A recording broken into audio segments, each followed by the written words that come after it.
Good morning, everybody. On this fine Sunday morning. We're spending this Sunday morning inside though, because we've got some pool to be played. The very last day of the New Zealand 8-Ball Superleague Nationals for 2026.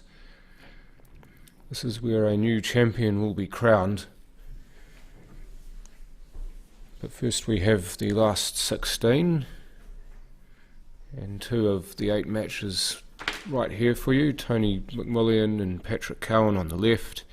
Adam Shaw and Thomas DeFaria on the right.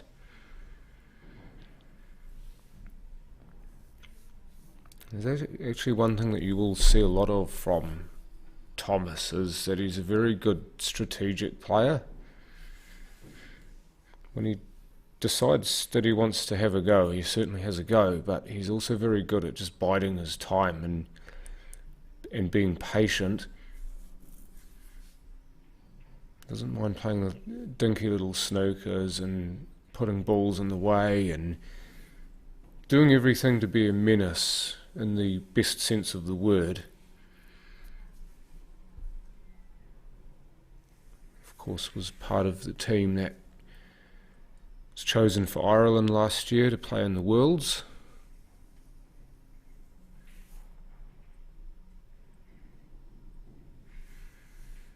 Tony McMillan, the South Island Super League champion, wearing his rep top for the South Island team that went to Australia.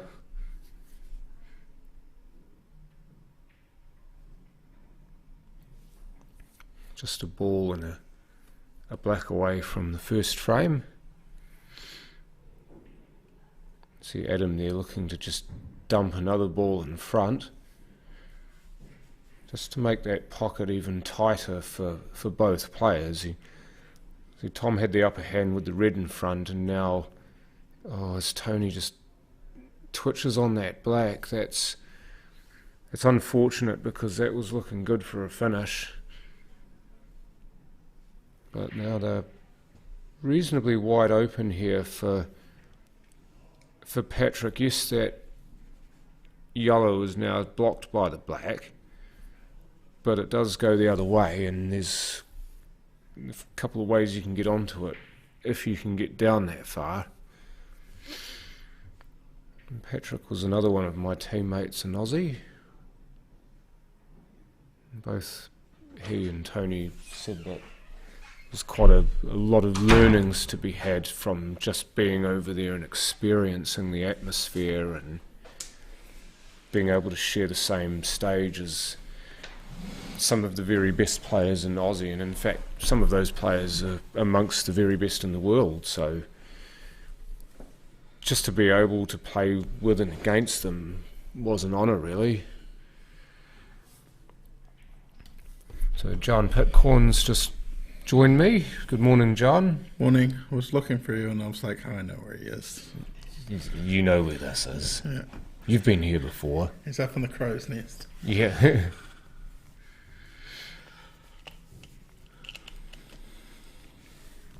Just saying the 2 of our So South Island. Tony missed that red, or did he get on missed to the black? Oh, okay. He missed a fairly straight poke to the corner.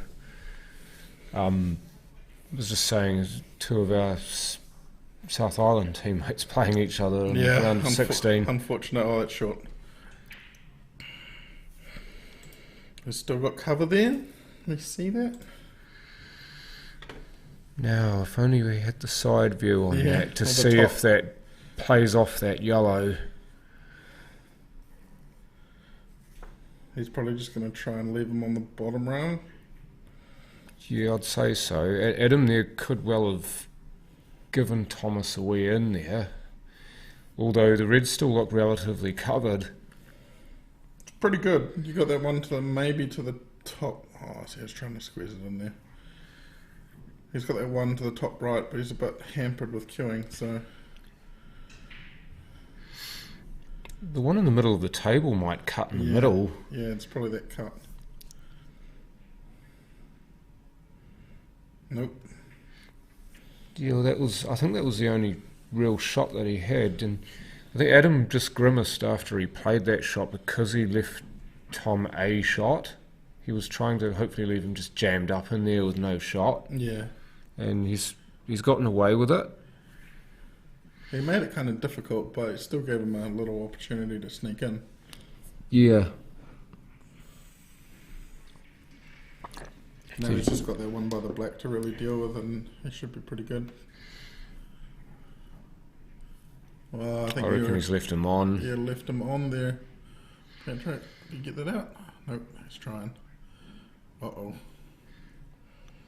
Yeah, this could be problematic.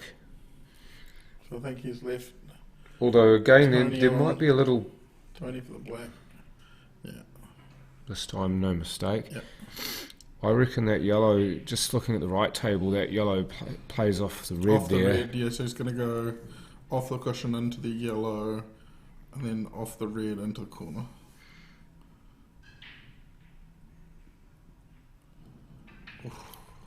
That'll do, though. Not bad, knocked it safe. He played it at least to push the red safe and cover the pocket. Yeah. That's the minimum. Yeah, because now you've got him kind of stuck behind there. So now you're very much in the hot seat if you're Tom, because you're going to have to either try and wick off this and scurry the white down the other end of the table and let him play long. You can't take that one to the off below the black spottish to the corner. Otherwise, he'd probably be looking at that. Okay. Oh, I played a turnover shot. No. Oh, you just made it worse. Take it. Take it, smile. Yeah, that wasn't bad. I don't think that pots anywhere now. Yeah, I didn't see that. I wasn't really looking at the turnover. No, that wasn't me. I was just at the table. You playing in the plate? Yeah. Get your chance to get your hand on the table a few more times. Oh, yeah. Yeah, I kind of come right in the second half of my day, but the first couple of games just kind of set me to not qualify, which is annoying. It's hard when you're playing Tony first up and you got a few rubs and it just went real quick. Yeah, it just can't it? Yeah. And then you start feeling like, what am I doing wrong? So why am I losing? Yeah. Why is this not working? And you realise, well, you can't really get hung up on that. You've just got to accept it for what it is and carry on. Yeah. So the draw's been done for that too. Oh, okay. So, John, you've got Dion Perrott, Okay. and John had, what's the better thing up here? Peter Robinson. Okay. Oh, they're all playing You're in outside. the Second lot of games, okay. But Baden said that he was going to come up and get me anyway. So that's all good. I will be able to see them go up there. With Tony here in middle. So it's just whether that, for Tony's table, whether that red passes to the bottom left or he has to take it to the bottom right or the left middle. I don't think it passes, but He might again, go I've been wrong he might go before. here and he might try and like come back over the black from that middle over the red over the right bag. To take this, come back out to the middle of the table just before the pockets.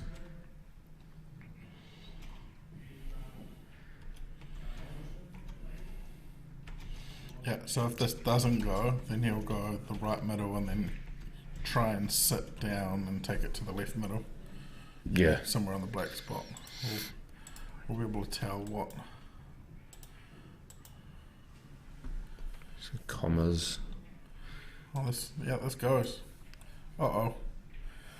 That's fine. Yeah. This is a bit I of imagine he didn't want to come back. it's a bit of a touch shot, this. Touch that. Wasn't bad. Isla, are you watching? Nice. Good black for a 2-0 lead as well. Yeah, great back. I just wonder if Isla's up this early watching any of this. This Isla being Tony's wife. Morning, Isla, if you're awake. Also Patrick's partner, I can't remember her name. Ashley Allen will be watching Tom. She'll be in the venue watching him. Adam Shaw, I don't know whether Catherine will be watching at home. This is something that I don't actually mention enough, is you've got your players, but you've also got their partners or wives, husbands, what have you.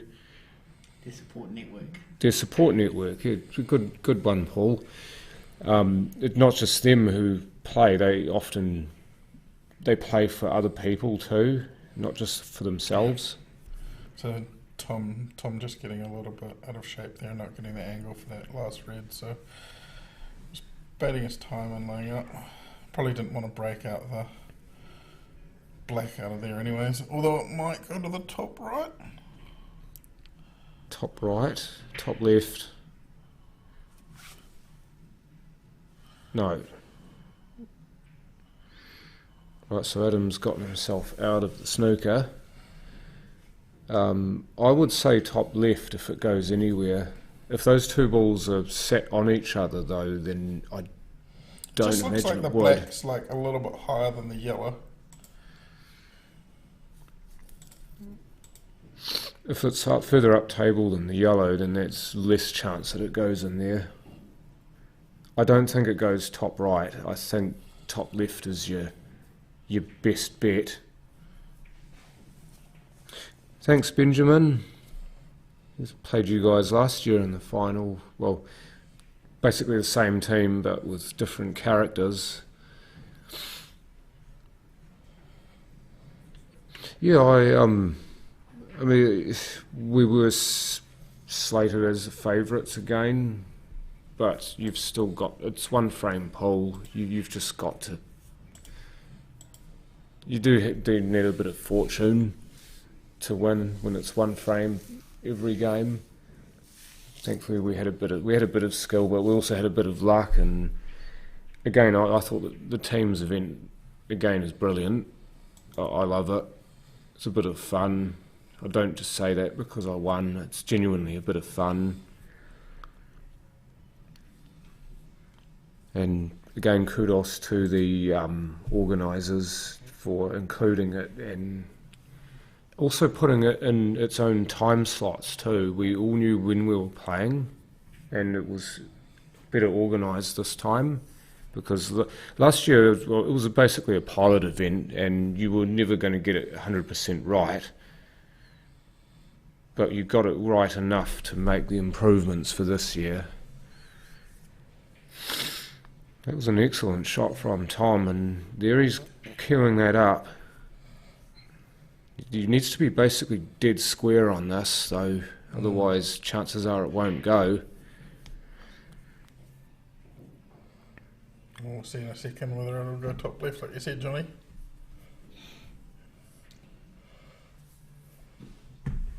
Maybe just from it being with the little white. Yeah, little white always is in your favour here. Yeah, that's one of the many things I love about team events. That needs to bounce. That, ooh, It's pretty good.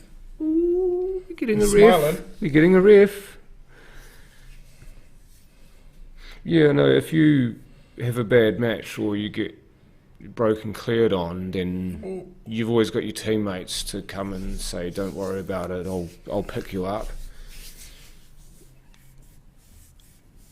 That leads me to believe that it may not go, but Yeah. it's Double it. always hard to tell.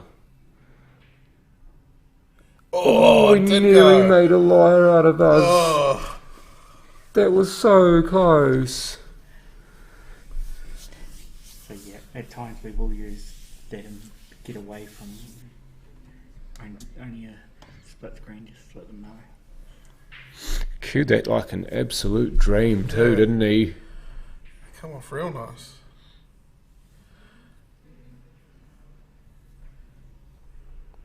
Lovely. Bit of backup perhaps if it didn't drop, but Is it did. Drop this in or move the white? Screwing. Yeah, I wonder whether he might be going around a few rails here. Oh dear. Unlucky. Oh dear. Oh Adam, Oh, shake your wow. head and walk away. Don't even bother picking up the pieces. Wow. Consign that to the wastebasket.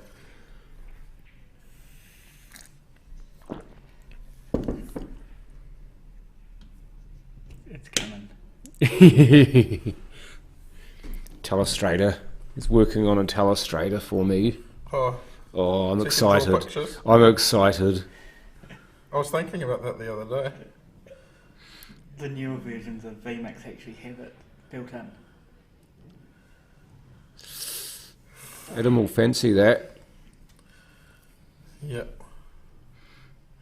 Yeah, I do actually do a lot of that. I try to draw on an imaginary screen up here that you guys can't see, and it would be handy to be able to draw it on an actual screen so you It'd be can cool if see you what could my map vision that is. to like a touch screen here, so we can just draw straight on it. It's a mouse on a web. Yeah. Browser, but that's okay. We can make it work. Does the web browser overlay like what's currently playing? Yeah, it can. It will. Yeah. That's cool. And We're cutting. We've got to learn. Ooh. It's a learning. Let's go. It's going to be a learning experience when we get it. But Oh, he's overcut it. Is he going to get he gonna lucky get safe? again? Oh, yes and no. Mildly safe. Could have Lukewarm safe. Yeah, could have landed a lot worse. like when we're on Wi-Fi, and not direct feed, we can actually use a tablet potentially as the extra because it's used for a web-based software on the same network. But when we're on LAN, we have to use a browser on the computer. Okay. Tony here on us run out, and then we're gonna double here for Thomas.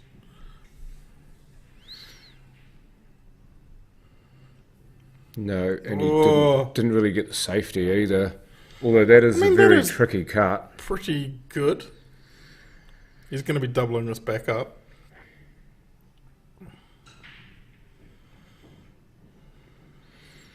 How much do you trust not double kissing this if you do go for the bank?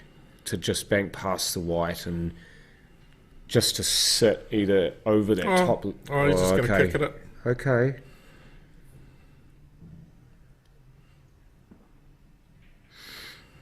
Hmm, 50-50 to whether he wanted the pot or not, though. I reckon if that had sat right over the hole, he would have been happy. Yeah.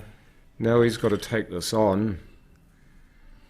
I reckon he'll try and put this in the top right, John. Bigger hole over there. Negative. No, don't you dare. Oh, he's okay. That's a great shot, though. Missed one of those earlier by a mile, but he's made the correction. Yeah, the little white just able to cut it a bit finer.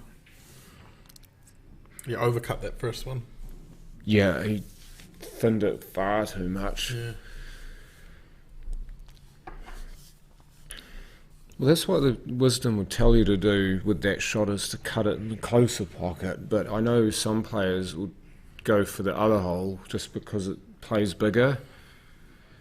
But yeah, probably the better shot would have been to go for what he did. So Riley James fall love up over Riley O'Donnell. The battle of the Rileys. The same Riley O'Donnell who put Adam Lilly out of the competition. Mm-hmm. He played fairly well in section play too.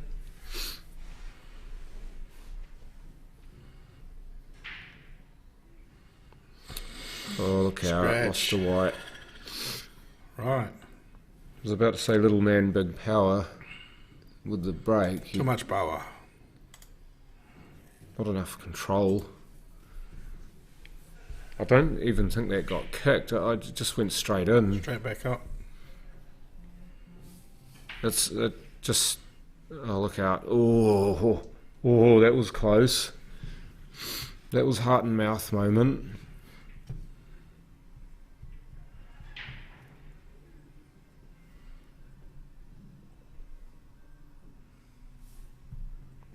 Sheldon.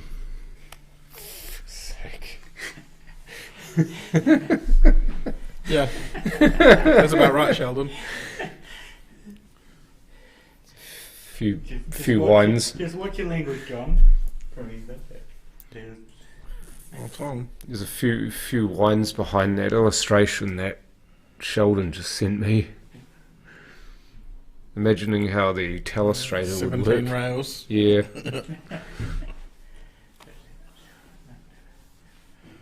I think yellow's possibly the advantage here if you can free up the two balls over middle, that might actually just plant straight now. Oh yeah, I see you. I think they're far enough apart where one of them goes into bottom left.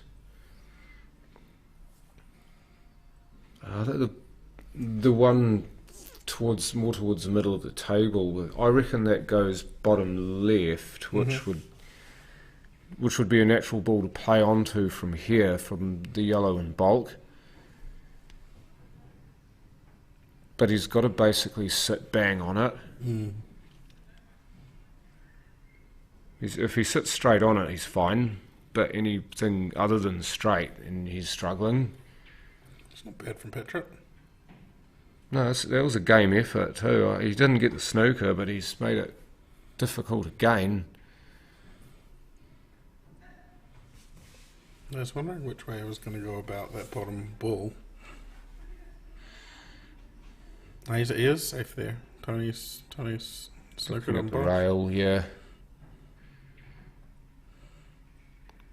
Oh, has he flopped nicely here? He's certainly on the one that he's closest to, although it's tricky. That plant on? Is the plant on? How do you get it? Now he's going to try and screw this back to the rail? No, he's going to try and play through the red, I'd say. He's going to have to. And double queuing that. But you've also got to watch where your cue ball's going, because naturally it's going to want to go back behind the black. He's going to maybe looking at the double instead and just screwing back as much as he can and trying to at least get the cue ball back to the left rail. Go. No, it's not on. Dang. Even if he cuts that top yellow, it's still going into the middle, hey? I don't think it is. It's close. It'll probably draw, but I don't think it's in and off. It's almost a Hail Mary type shot, this, isn't it? Pretty much. He's capable of making it. I know that much.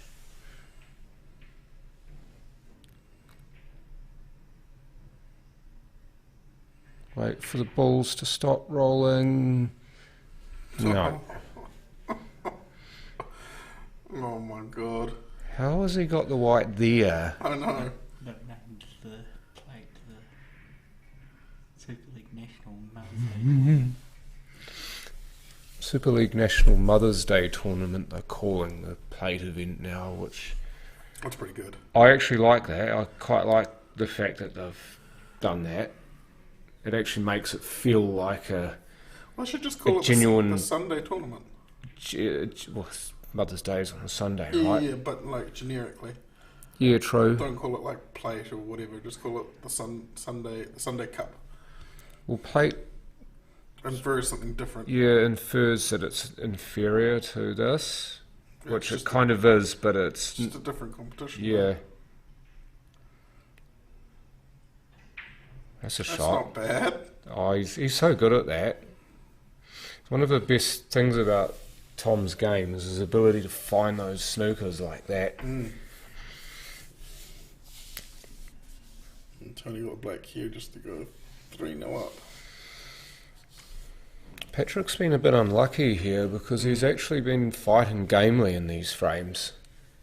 And he's made a number of good shots, but he's just not been able to put that missing piece in. He's not playing poorly enough to genuinely be 3-0 behind. Adam's kicking at this first yellow here. Oh, it doesn't get covered this time. I think he wanted that off the red. He was looking for the yeah, pot. over the middle. Figured he'd get a The white couple would of have been bites. really, really great there if he got that red in the middle. Yeah, well, he felt he could get a couple of bites at the cherry playing that shot. Either goes in straight or off the red, or it kills the red, or just something funky happens.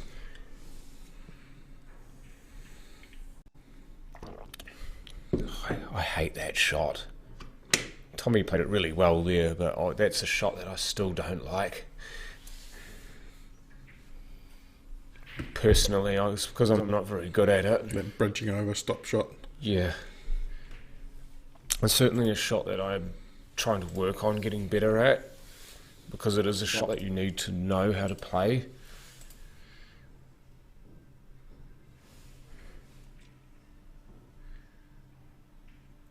Oh, lovely cheek side.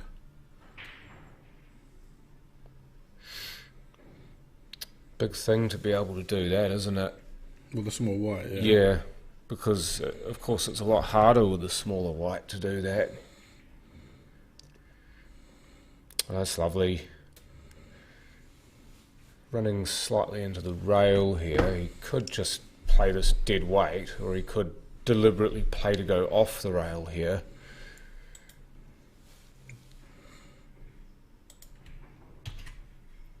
Yeah, just keep it simple. It looked like a stun type shot there. Kill Stun the run, white. stun run. Yeah. Off the rail. I'll just put the link to the tournament so that people can find all the results. Oh yeah, is that the Mother's Day one or the main one? That's all. So that links to Check the side again. Superleague Tournaments page, and then it just Yeah. they're So all check out the Super League page there in Q Score. You should have seen that lovely application of check Another side one. again to get on the black. That was beautiful. One each now over there. Eddie, Get just trying to in. find- You start to get that happen too with Patrick when things start to go against him. You just stand there and rub his nose and scratch his head and what the hell? They've still got a bit of a chance here with that red over the left middle. Yeah, it doesn't really Tony- play anywhere, does it? Tony needs to get onto that to run these out.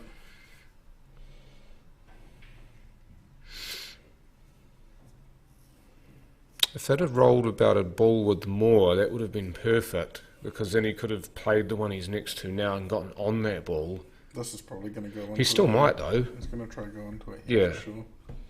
I don't think he can play to try and spot on it. He's got to play to move it. Oh, That's not in the plans. Ouch. and Patrick now only has that one tough yellow over the middle. Well, he could use the one most central to the pocket. Maybe either get on it or to move it if he wants to. The bank's not on because that red's in the way, so... Or he could try and get onto it now if he's got any sort of angle. It's kind of straightish. Hard thing is what's his next pot after this? Well, that's what I mean. If he runs through this, he may actually leave himself that ball nearest the rail. Up But to the he's- top left. He's playing south of the equator, so he had something else in mind. That's not landed very nicely at all, has it? So we've got a break already on second table at 1-1. Yeah, I just wonder if one of the players' coffee got to them early. I know that sometimes happens to me.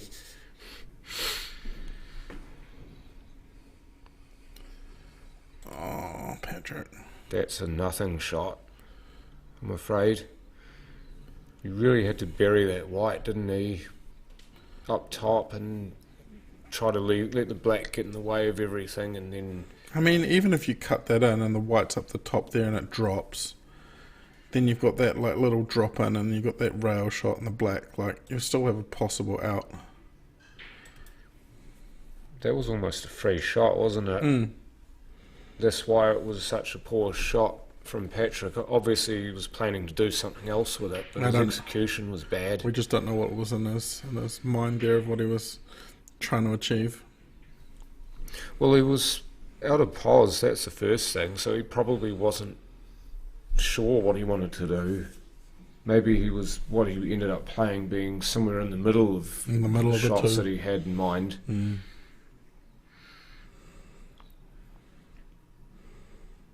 So we're going here, Tony. Stop this as well. Yeah, middlemost ball. This play a stop shot or a wee, right. Just a wee screw. Yeah, it's just. Oh, that's fine. now he has to go put that ball over the top right now. Yeah. Yeah, and run it 2 rails. Yeah, back to the middle. Yeah, you could go 2 or 3. bulk rail, left rail, or you could just screw out 1 rail, or even screw out 2. Yeah, you tried the cocked hat shot. I don't mind that one. Well, you can make it naturally run. That, yeah, it's a small white ball, but you're playing it with running side, it will naturally want to go, as long as you cue it well. That safety kind of coming in to bite him. If that yellow nearest the rail sticks out slightly, then you probably just feather that and sit behind the other one here. But just knock this out, put the white on the bottom rail. Yeah, that's alright. It'll do. But far. That's fine. That's actually a harder shot than he would have left. I don't think this goes top left. The one in the middle of the table, it has to go top right, and that's difficult. More difficult than it would have been had he not got a double kiss. At least one of the 3 are up. Yeah. Well, next mission. Yeah, exactly. The one further from the rail does play. Well, now you can do the same thing. Now, yeah. Yeah, but now you've got black in the way. Yeah, you stun into that and just come down over that corner. Anywhere over that corner between the yellow and the rail. Just don't scratch. Yeah. Don't scratch.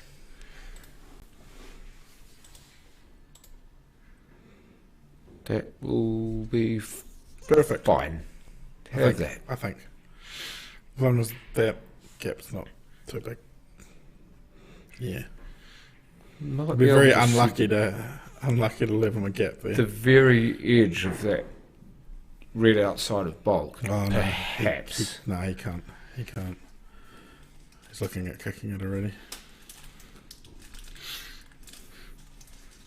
Good fighting though from Pat here. His shot execution was spot on for me. Both of them that he played. Yeah. To now give himself a genuine shot at this frame. Yeah, well, he's actually knocked his 2 balls that were pretty dead there quite. Oh, that's gonna hurt. That's dirty. 100% played for it. Yeah. I'd have no doubt in my mind that he played to do that. But that's going to hurt, especially if he wins this frame. So Riley James 7-0 up over Riley O'Donnell.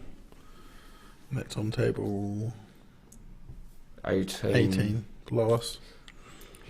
Riley James is absolutely on one again. Look out.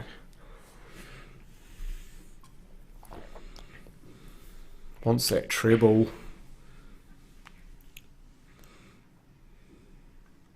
That's very much halfway line, but still goes. Ooh. It's tricky on these tables, that, because it will naturally want to pull. So that means Riley's almost guaranteed to be in the quarters of both the juniors and the... Yeah, a lot of pull left for Riley. You could do the quadruple, John. Oh, North Juniors, North Men's. Still on the card. National Men's, National Juniors. Imagine that. That would be up there with Simon winning close to both national. The Postman Slam. Postman Slam. I like that. That's good. what Simon did last year, winning both national events for CNZ, both island events for CNZ and the nationals. Yeah. That was something special. That. Yeah. Imagine if Riley can go one further. Yeah. The fact that both of these juniors and open events are held the same weekend, so it's it's a lot of. A lot of pole, but I guess some good savings there on travel. Yeah.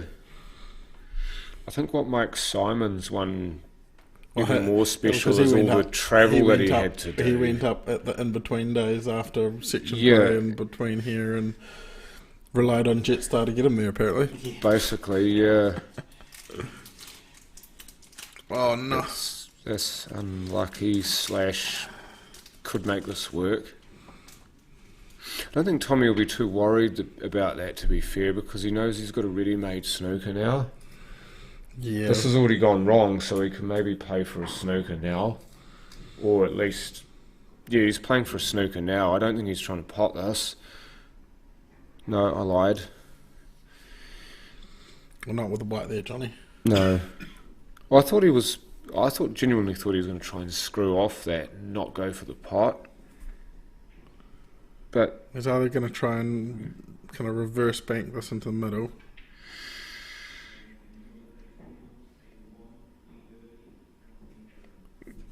no, he's going to try. Oh, he's just going to go off the 8. He's going to try and split it. Yeah, just split it here. Why didn't we see that earlier? I knew he was looking at that as soon as he potted the other one to the middle. Just off the rail, and you're going to leave the so off the rail into the 8. The 8 will kick over out from the middle a little bit, and the red will go down bottom. Straight into the 8, straight into the side of the 8. So there's 3 more games if we. Yeah, right into the side of the 8. Don't go on the way. That's good.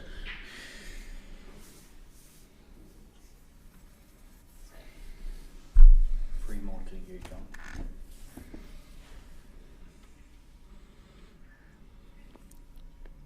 Oh, this is going to be great if he It's a gets good run this. out. What a run out this could be. From where that red kicked to. Yeah. But you see, he was focused on the solution, not the problem, and that's what's got him to this point. Look at that. Using the natural attributes of the cue ball there. It's actually a great game here. Is this 17? He'd be a dark horse for some people too, wouldn't he? He's one of those players that can upset the apple cart. Well, Adam had a really good run last year. He did. Got to, I think it was it the semis last year? Was it the semis or the finals? Might have been the final. I think he just ran out of gas versus because Baden won it last year, right? Baden won it last year. Yeah, I think Baden beat him in the final. You're right. Yeah. I was talking to him after. He said it was just a big day. Yeah, Baden just had more in the tank. Yeah, 10-6. Yeah, also had him in the Calcutta. So. Look at some of those games. I'm just looking back at last year's tournament, how close some of those matches were. Did we have a Calcutta this year? No. Don't believe so.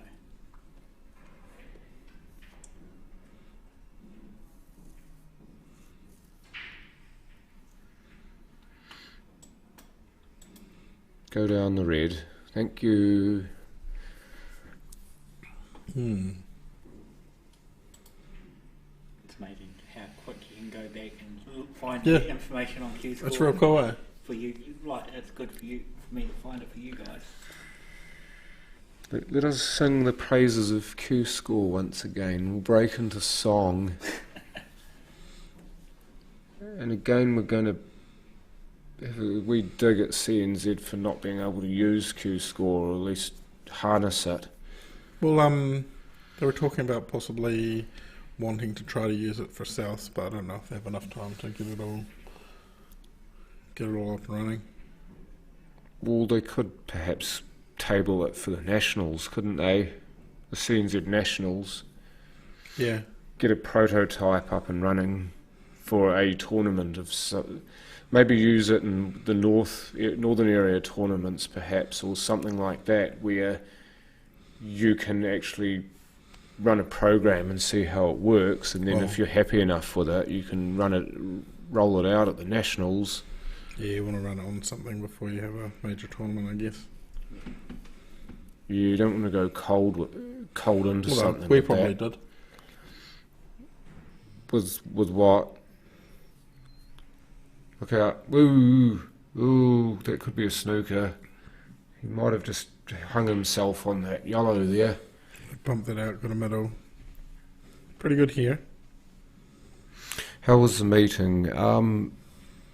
I'll be fair, I wasn't there for most of it. Meeting was good. I guess the main talking point was team selection for Islands and Nationals, going just off ranking points. That was probably the biggest point. We just talked about the trophies a little bit, and then yeah, I think that's all that I partook in, because I was kind of came near the end after getting stuck in traffic this morning. Yeah. Battle of the Rileys is finished, and Riley James is an 8-0 winner there. Doesn't get much more comprehensive than that. Yep. Full stop. I'm taking it that there were quite a few break and clears or clearances in that match. Yeah, it was the traffic this morning. Shot Tony. Oh yeah.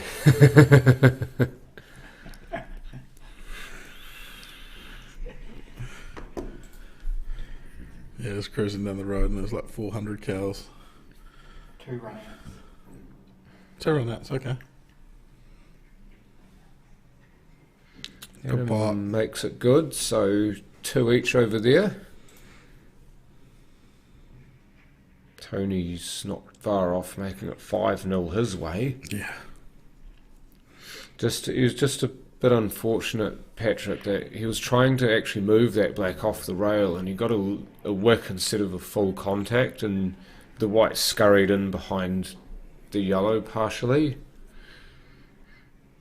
So there wasn't much in that. If he'd made a full contact, he would have probably been well and truly on it, but those are the breaks. And Tony's as a flying result, pretty he's well. now 5-0 down. Yeah, Tony's flying pretty well. You see him just kind of walk around the table, and it's fairly quick. Strut. Table yeah. strut. Yeah. You can tell when he's going well. Is there a name change? There was a name change. So what are we calling this tournament from now on? I don't know. I wasn't there for that part. There was a remit put in, I don't know how it went. I will get back to you on the name change. That was the one that Kiri put in, Kiri Michaelides. What did he put in for? The name did you know what change. the name was? It's on Facebook. But to be fair, I probably should get myself downstairs so I can get my cues out, start playing in the Mother's Day event. I love that. What? The Mother's Day event. It's great. So the proposed new name was New Zealand International Able Pool Federation Incorporated. Oh, that's for the organisation. Yeah. Okay, so not the tournament, but the organisation. Where was that? On the Superleague page, it was posted 5 days ago. 5 days ago. Hold on. There you go. Wow, we've got a lot of posts. Yeah.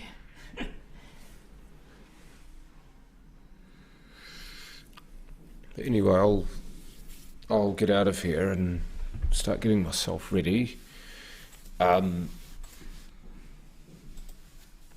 Take it you'll be down soon. Otherwise, you'll still be here to Yeah, commentate. He's a couple of games after you. Yeah, so I might cruise down as well, get a coffee.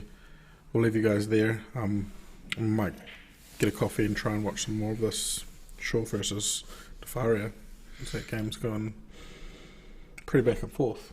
Yeah, there's not going to be a winner anytime soon, I don't think. Which is fine. It's 100% fine. It's been a great match. I believe that is the new name. So NZ International 8-Ball Pool Federation Incorporated. If that was what was passed in the remit, they might have adapted that name slightly To make it easier to say. Possibly. So, what we'll probably do is we'll get a list of the stuff done and maybe come back to you guys on the stream later about any notes from. Yeah, because we're basically Maybe. just. Flying blind. Yeah, true. All right, we'll leave you there. Good luck, guys.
Right, welcome back.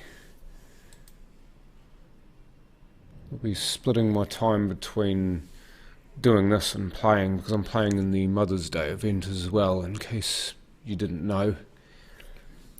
So we will of course try to get as much as we can people up here to commentate whilst I'm not available, but obviously it's a bit of a mish when a lot of the players who could be doing it are playing, so just bear with in the meantime.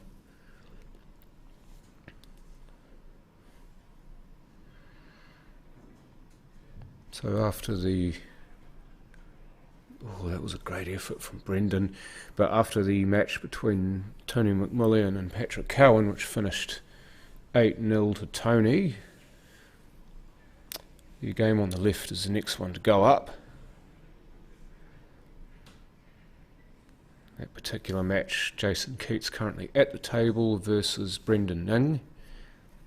So last 16, both tables, you see Tom DeFaria, Adam Shaw, that game's still ongoing. It's been ongoing for some time, but from what I've seen of the match, it's not due to slow play, it's just due to the fact that it's been a very tight tussle.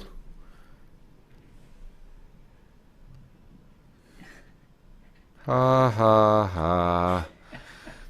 You're so not funny. Hi Sheldon. I'll just give you a few score updates. This is via Q Score. Again, Superleague Nationals, or Men's Superleague Nationals days 2 and 3. The link is in the chat. I'm just reading them off for you now. Dean Garnett 6-5 up over Stephen Alderson. So that particular match is an interesting one because they played each other, I believe, twice in the Wellington Open, and Stephen Alderson got the better of Dean both times to get to the final. But now Dean's up by a frame on him. Obviously this game on the right 5-4 to Thomas. Jason Keats, as you see, 1-0 up over Brendan. Nothing else really for the men's. You've got also... Yeah.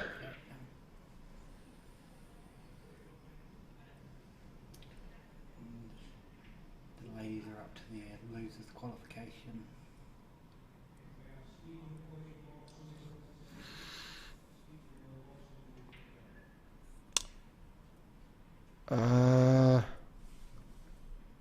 Just trying to, sorry, NH1478, I'm just trying to follow you there. I'm sure there's something in there, but my head hasn't been able to wrap round it just yet. But those that played yesterday paid double entry, didn't they? They got knocked out. Oh, you're talking about the Mother's Day comp? Yeah. I'm pretty sure that's what they're saying.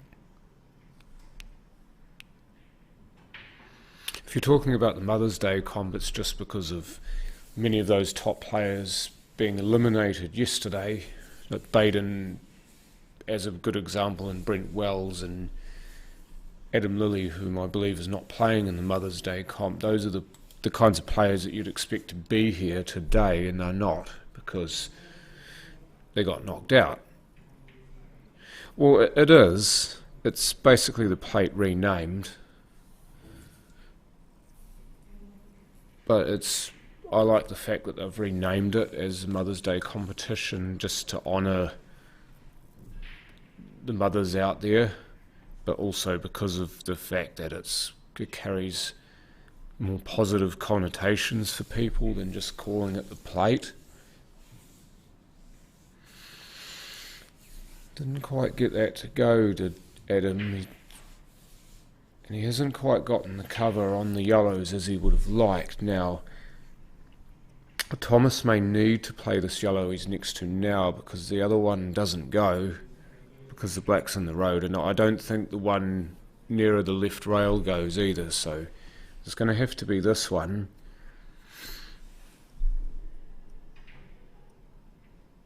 They were allowed to play prior to that being renamed? Well, they were allowed to play in it prior to the renaming NH. It was open to anybody who was eliminated on day 2, i.e. yesterday, and also open to anyone who didn't qualify. And also, you didn't even have to play in the event, and you could play in it. Mike Bowen, as an example, he didn't play in the men's event, but he's playing in the Mother's Day comp. Yeah, well, it's just because I've decided to do something different with it.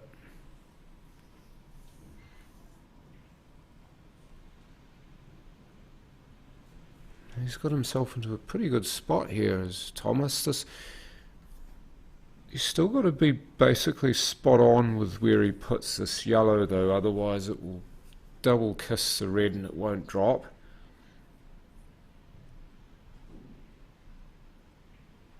That's no good. He's tried to play it slow to maximise the chance of the yellow rubbing off the red rather than smacking into it and spreading. But he's just got his line wrong, and Adam's now got a chance to run the frame out to get back to parity here. Dean Garnett, by the way, is now on the hill against Stephen Alderson. It's a 7-5. The only thing that I can see holding up the plate, John, is the likes of Mason and Sean, who were playing in the juniors as well, because they were played in the main and the meetings. They're still in the juniors, and Yeah. that's the only issue I can see. 40. Ted Sullivan. I don't really play snooker. Oh dear, Jason. He's always at the mercy of that wee white there. He was just hoping to run into something and hold for the black, but it's missed everything and gone and off. I thought it was, considering I don't play snooker, and it wasn't in a competition, it was just me having a hit.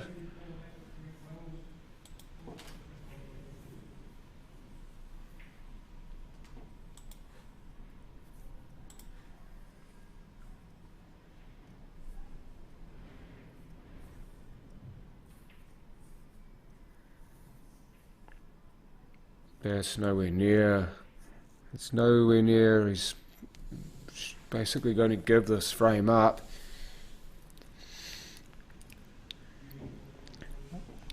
Just hasn't quite clicked for Adam this morning. He's just a little short of a gallop here. Not much, but just a little bit. And Tom DeFaria, too good a player to be a few cylinders short against, as he takes a 6-4 lead now. Brendan Ning now looking to get himself off the schneid on the left table. That needs to slow down, and it does.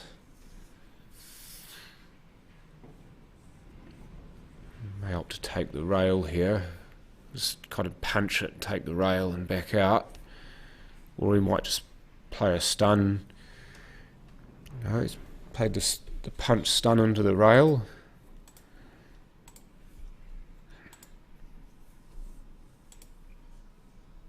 Oh dear. Oh, that's a harrowing miss. He's left it in between for Jason, but there's no way that should have been still on the table. Brendan will be just a little bit miffed with that. Jason, he's going to take this on. 100% he's going to take this on. Oh, and he nails it.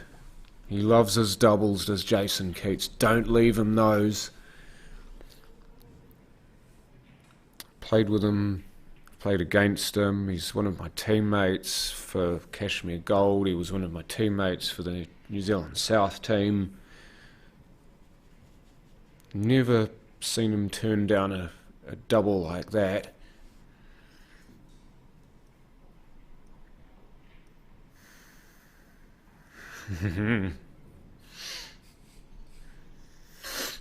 Certainly used to. Not anymore, though. He's given up from the lead, isn't he? He's gone teetotal, Ted. That is a massive break from Tom, but he's lost the cue ball, so he won't get to enjoy benefits of it. At least we don't think he will, anyway.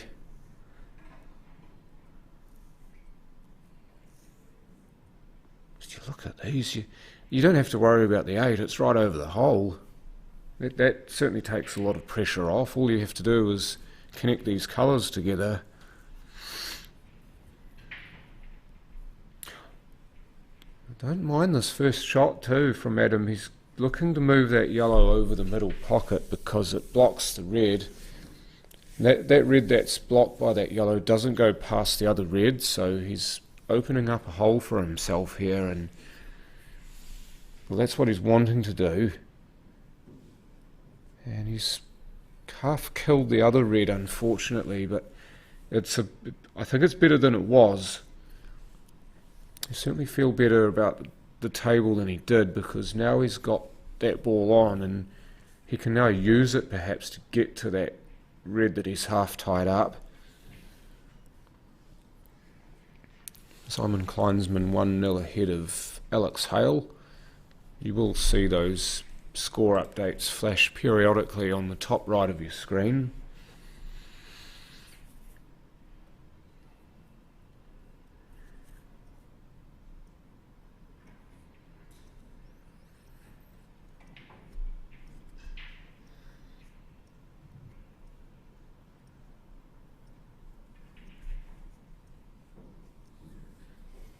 Some ladies losers qualification games ongoing. So you've got Tony Blair 1-0 up over Kimberly Cullen, Brooke Polonga 2-1 ahead of Larissa Devine, Gina Grimwood 1-0 ahead of Tara Jackson, and no score between Liz Hullen and Corinne Simpson.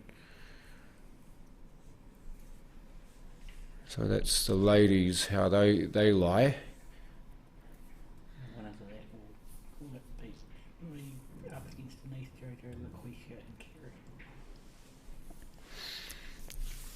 So the quarterfinalists, well, 4 of them have already been decided. Those 4 games I just read out, the winners of those matches will play one of these 4 ladies in the quarterfinals. So Denise Wilkinson, Jojo Coleman, LaQuisha Clifford and Kerry Lowe already into the quarters, and then the 4 other winners in the losers qualification matches, they will be drawn randomly against one of those 4 players. So just in the juniors as well, I'm just looking at the scores in juniors. Can you please scroll up? Oh yeah. So round 1 in the juniors, I believe it's straight elimination by the look of it. So straight elimination, so James Havinger, I think that's how it's pronounced. If he's from one of the Pacific Islands, it'll probably be Havinger. 6-1 victor over Aaliyah Clifford, that's LaQuisha's sister. Jacob Thompson winning 6-2 over Logan Davidson. Tiare Tapper winning 6-4 over Jordan Collis. That'll be a shock to some. Sean Beggs winning 6-3 over Evan McSherry. So those are your round 1 games. So those now go into the quarterfinals. Riley James and James Havinger. So Riley's 2-0 ahead there. Jacob Thompson 3-0 ahead of LaQuisha Clifford. And Mason Sider 1-0 ahead over Sean Beggs. So Kelta Aubrey Stewart and Tiare Tapper yet to start playing, because Tiare must have just gotten off the table against Jordan. They've just called it now. In fact, I've just called that game now, so that game will go light blue very soon.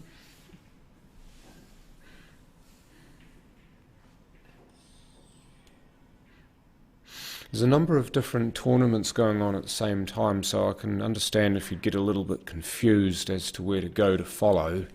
That's why I've put the link for all the list of all tournaments for Super League. Oh yeah. So the link on the chat leads you to where you can find all of the individual tournaments being played today. Oh, this is just going from bad to worse for Adam. Boy, he's really in need of a rub his way.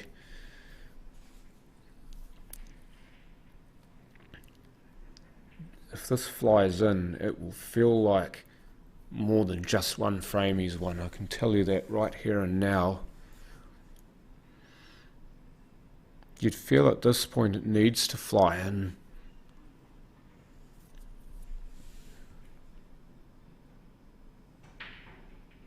No, he's hit it too fine. He's maybe a little fortunate that he hasn't actually broken those two yellows up. I thought for a horrible moment he was just going to clip it and make them both on. But my feeling now is that if Tom doesn't like this table, he's just going to try to play for a snooker here. It is a bit difficult though where these yellows lie, and the fact that the red is basically right in the middle of the table. It's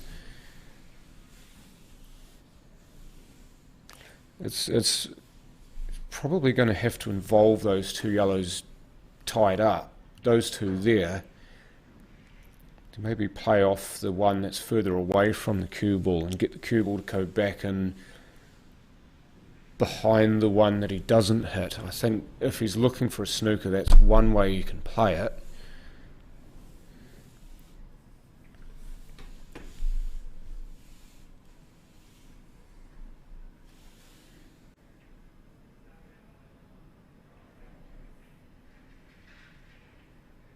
Okay, I see what he's done there. I think he's tried to tie the black up there, or he's tried to get the cue ball to scurry down into bulk there to make this hard, but he's not gotten the touch right.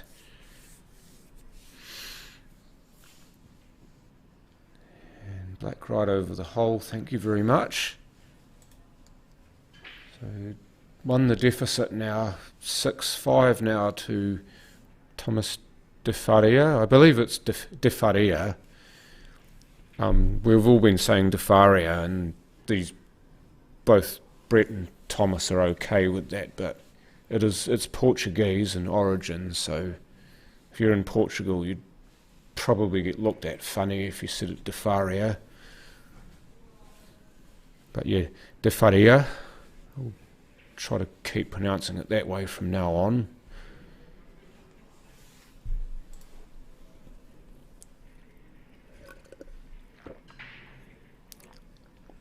I did mention that he's got a Portuguese flag next to his name there.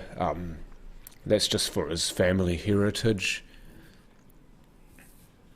Played for Team New Zealand last year.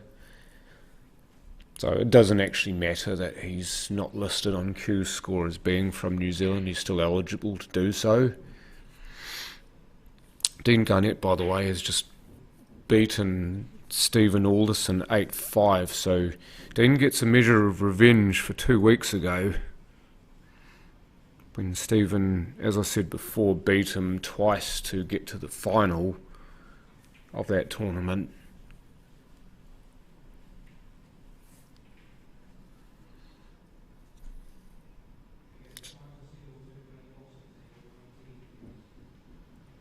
Simon Singleton and Blaine Watson have just been called up to play. Not going to be on the stream like originally planned. And I just wonder if that yellow that Brendan played was actually going in before the cue ball stepped in the way. There's 3-1 now. Brendan Ing managing to win the last frame to get himself off the starting blocks.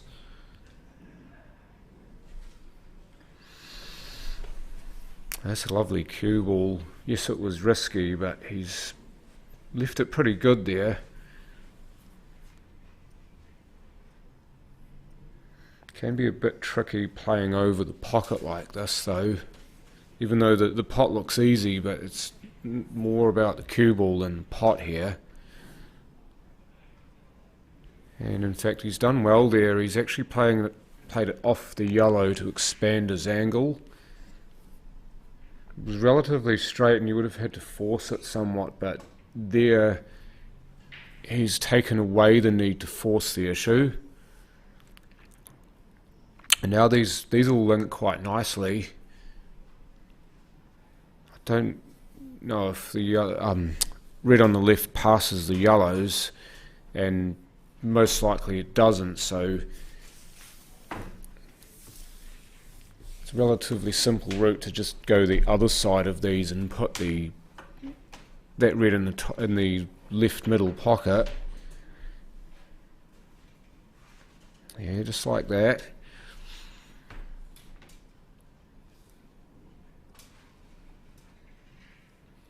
Certainly taken to this format very well, has Jason. Oh, in the divot. Would have been fine either way. If it had kept rolling, it would have been bang on for the corner, but you can take it into the middle and be happy. He's 4-1 up over quite a formidable opponent too. As you'll see, very little emotion from Jason actually. He's one of the most cool, calm players I've ever seen.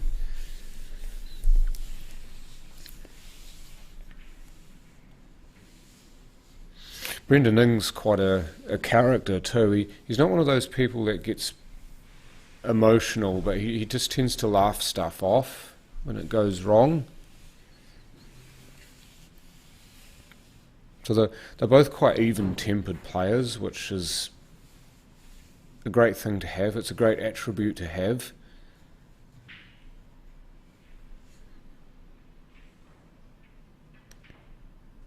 Cue ball, look at run.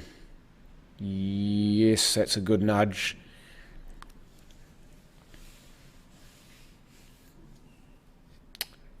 Fillet that gap between the yellow and the black here, so we can take the red on the bulk line, or maybe take that red on the bulk line. He's looking at the other two now.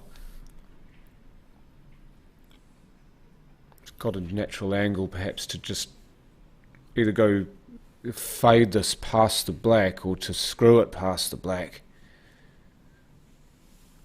He's maybe a little bit tight to that red, but should probably play the other one now and just take the head rail and come back up.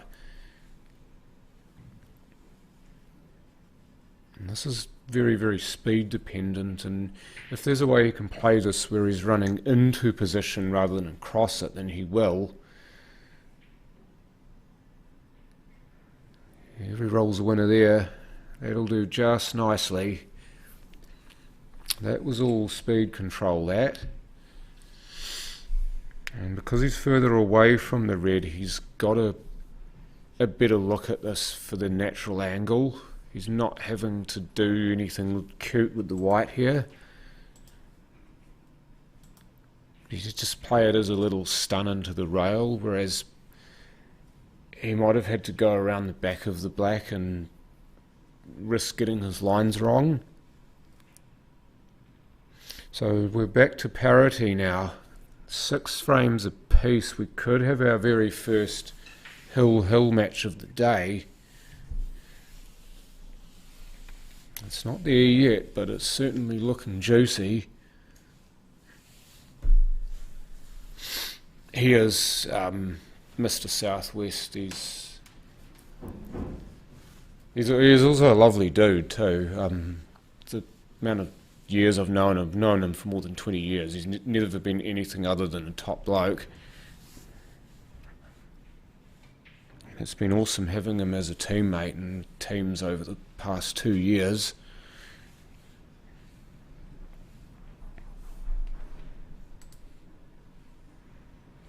Brendan Ing's another person I'd love to have as a teammate too, if it ever comes to that.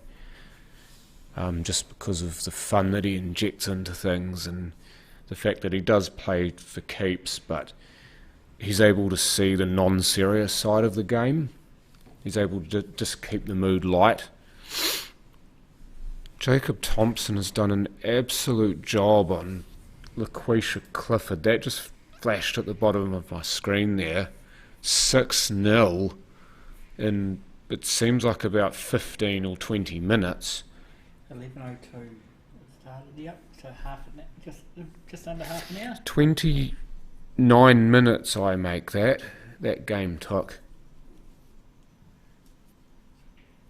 So he is an absolute weapon when he gets going. 2 run-outs. Just like Riley James actually is the same way. Jacob Thompson's making himself into that. And Team New Zealand for the juniors, they're going to be in really good stead for the Worlds if Jacob can keep playing like that and Riley can keep playing like he did yesterday.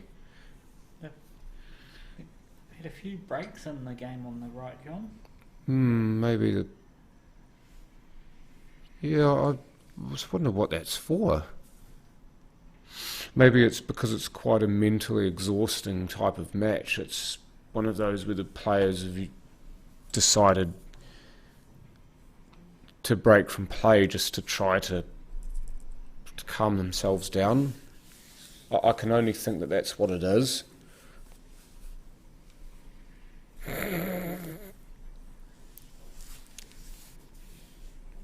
No, you haven't. I don't think I've ever broken and cleared 5 times in a row. I'd love to be able to claim that, Ted.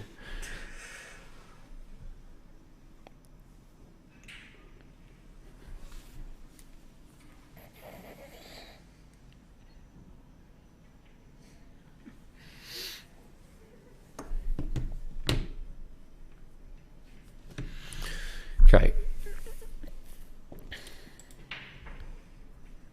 Jason there managing to play the skill shot, but then couldn't find the position, unfortunately, so I think he's just had to lay up somewhat.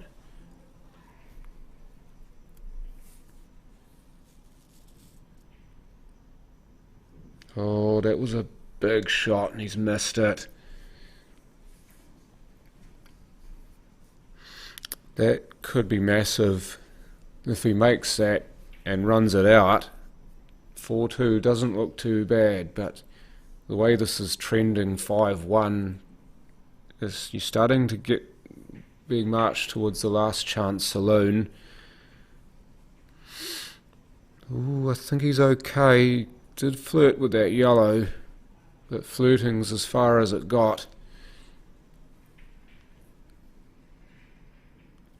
He might have to double the last red here. I don't really see any other way through forward other than to leave himself a double on that.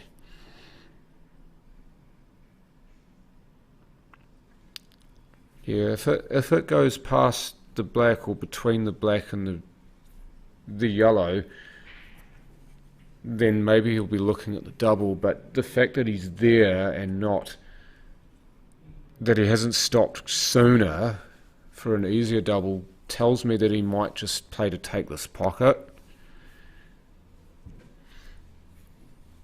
Now, of course, that then opens him up to snookers and all kinds, but it will be quite a difficult table, you would imagine, for Brendan if he does get this shot right.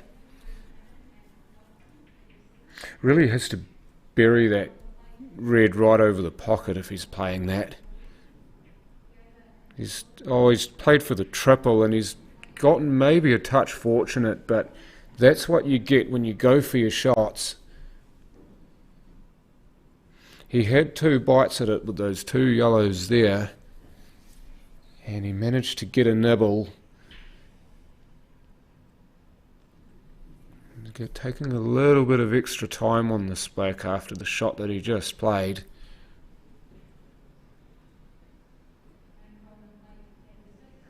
goes. Well, that's fantastic again. He's making the best of a less than ideal situation there. He made a shot. And I think Brendan Ing even's got to tip his cap to that. That was excellent.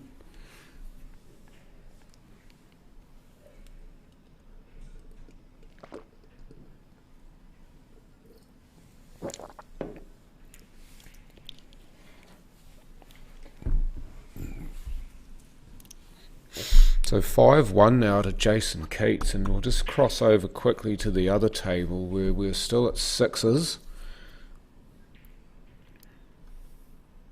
And Tom DeFaria looks like he's on the reds, or wanting to be on the reds, I should say, and he is.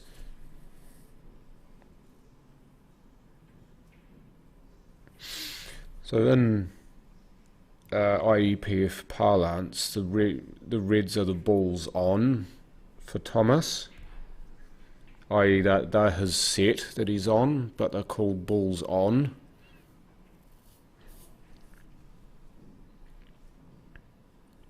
But of course, and many other players will use the word on to refer to something that will pot or will play. Sometimes you hear that in 9-ball from 9-ball commentators. They say a certain ball will play. It means that it can be potted from where the cue ball is.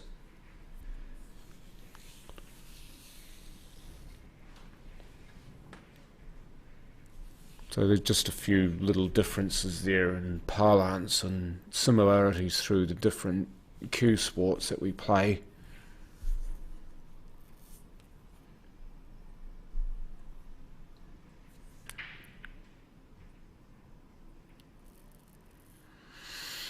Making these fit nicely. This is a nasty little cluster in bulk though.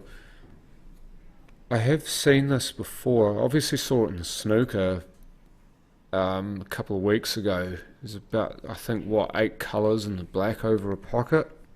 This isn't quite that, but it's still going to need some sorting out here. Possibly this very shot.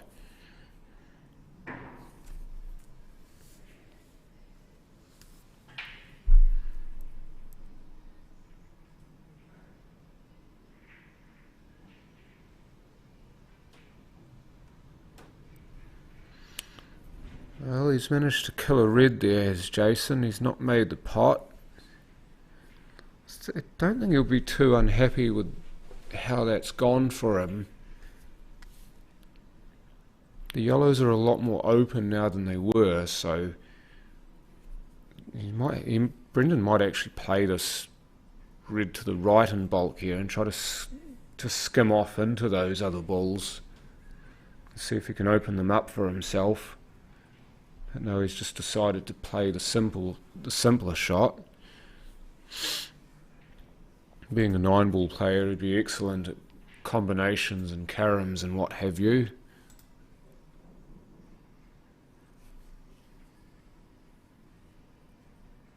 He's played that extremely well too, from what I can see. He's made a few more options for himself here. He's still got that red that's frozen to the left rail, so how he gets on that or how he plays that is going to be interesting if he gets that far.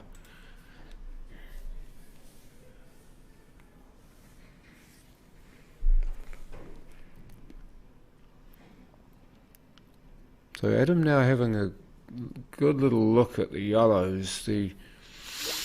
There's reds all around the black, and at least 2 of them look like they pot. He might just look to play dead weight here and like dead the cue ball inside bulk, but he's gotten his angle wrong there. There's a couple of times he's been caught out playing cuts like that and he's overcut it by a distance, and I'm not quite sure whether that's because he's still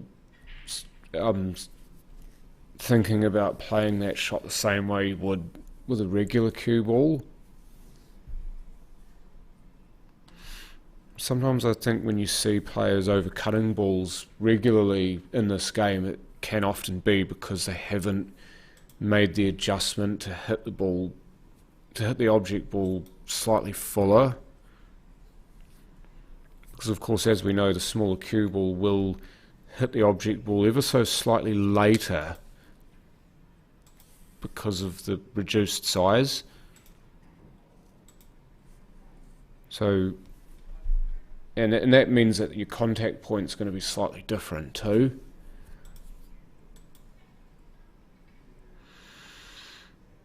I think that black squeezes past that red on the left table there. I think Jason might have been maybe looking at a double before that, but if it does squeeze, he doesn't need to. That's a really good shot from Thomas for mine. I think he's played an excellent shot there. Again, he's found a way to make something work. Oh, it didn't go. He must have thought that he at least gave it a chance.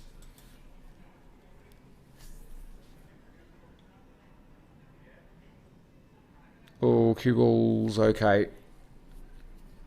Now then. No, he's probably going to tuck up behind it.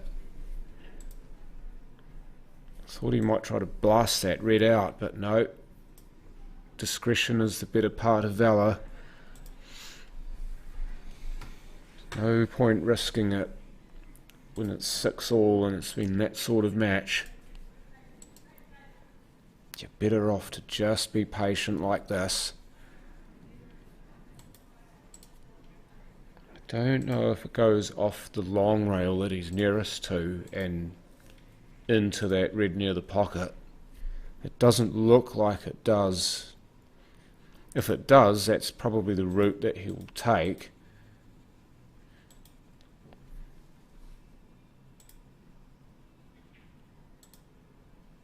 A lot of the other routes that he'd take here to hit one of those reds, it'll probably involve hitting the two nearest the black, because that's the natural line that the cue ball will want to take.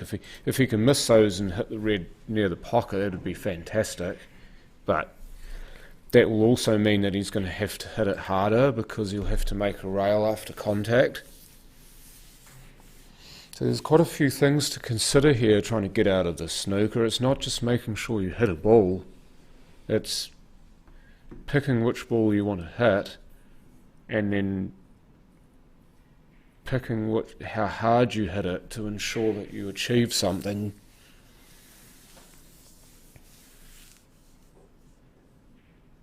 Right. Oh, I think he'll be happy with that. This is going to have to be a hell of a shot from Adam now if he can pot this come 2 or 3 rails, and probably 3 rails, and fillet that gap between the black and the red to its left. This is where the telestrator would be handy.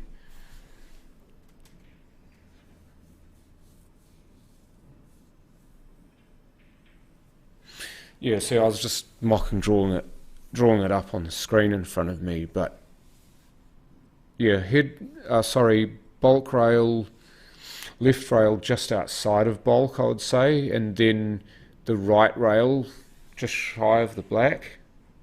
Here we go. Oh, he's unlucky. Oh, that was a great effort, but no dice.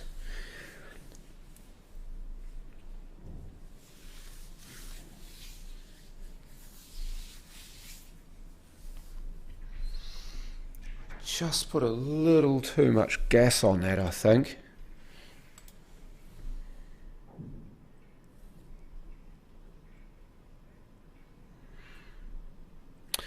Ooh, I tell you what.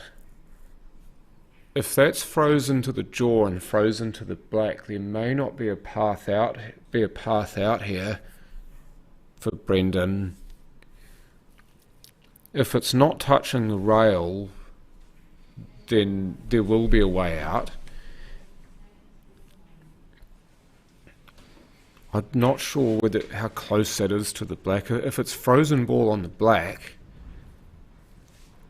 then this is going to be an incredibly tricky shot. Wants that to drop, and it hasn't.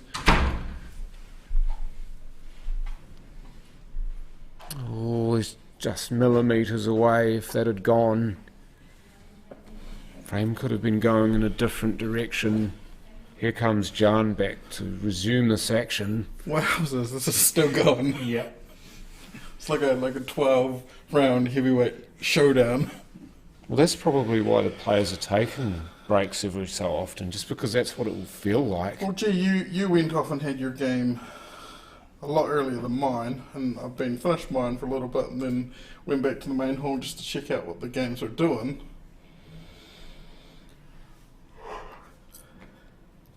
You get beaten, did you? Yeah, 2 doubles.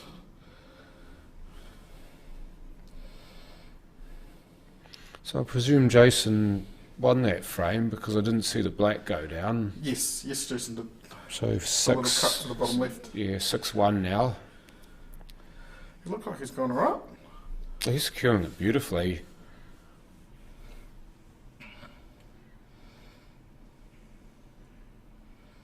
Now they're not made the pocket, but the pressure will do.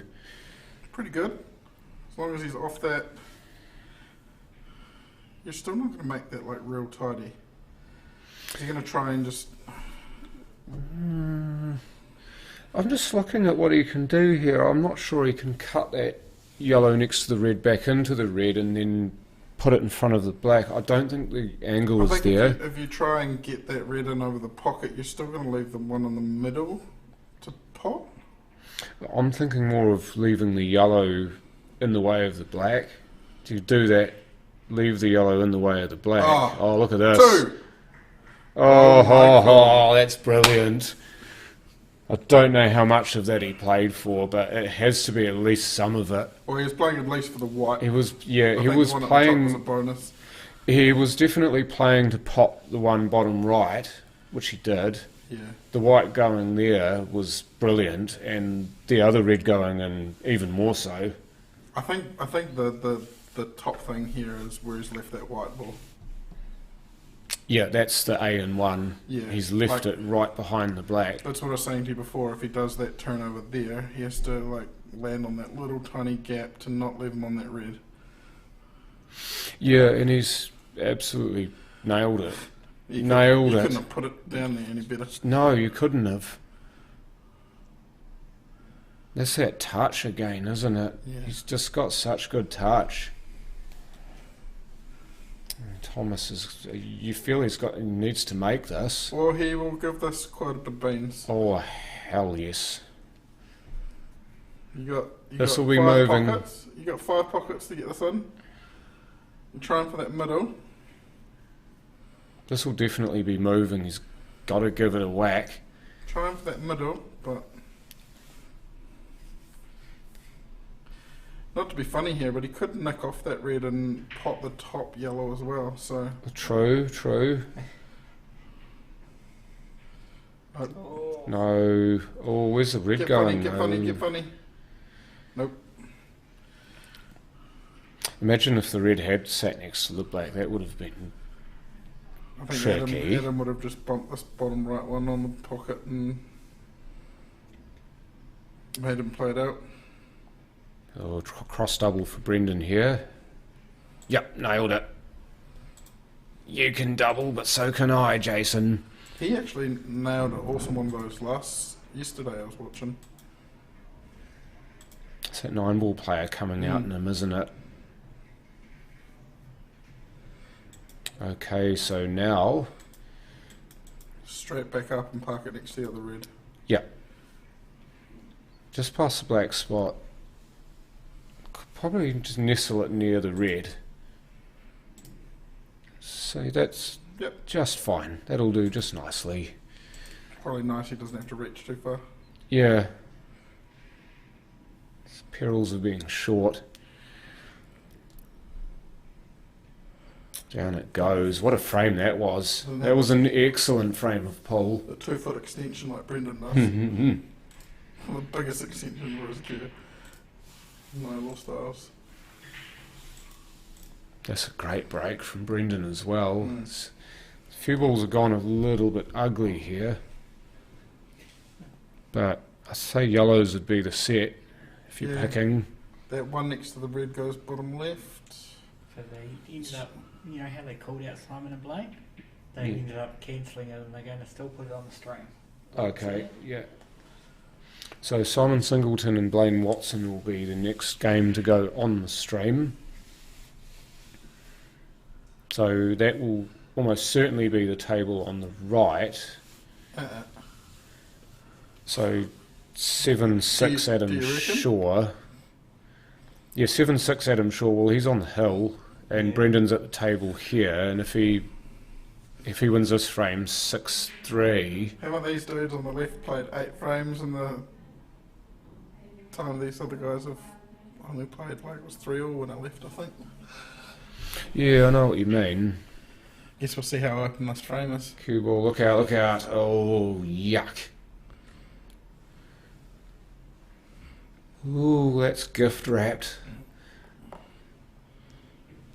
Still got to negotiate these. I would say the yellows would be top billing here. It's just that top one on the top rail. Yeah, I'd play that now if you can. Play that now, try to get yourself. Probably the one nearest the top rail that you can see, and then the one that's on the bulk line, and then make your way out to the ones that are in bulk on the left. That's probably how I would play this. But make sure you give yourself a nice angle out so you can go back to the ones in the middle of the table. I mean, that's easier, a lot easier said than done though, isn't it? Mm. That yellow that's near the bulk rail for Brendan goes here. Boomf. Okay. Just going to go one more frame at least. I imagine that 8 goes past that red. I don't know if it does. I don't think he's playing for that. Boop. He's trying to go under the red and the put it in the middle, Yeah. but could still do it, could double it. He's got... He's got middle. Uh-oh. Yeah, yes there is, Gil. It should be 45 seconds a shot and 15-second extension per player per frame. Brendan, lovely. I mean, it should be policed more often in this game. I agree with that. It did as well, but I mean, it's been that sort of game though. You've been here the whole time, haven't you, watching it? So you know what kind of game it's been. Yes, the players could have maybe played a few shots a bit quicker, but the game in general has been... There's been a lot of safety and a lot of conniving rather than just potting balls. Yeah, 10 past 9.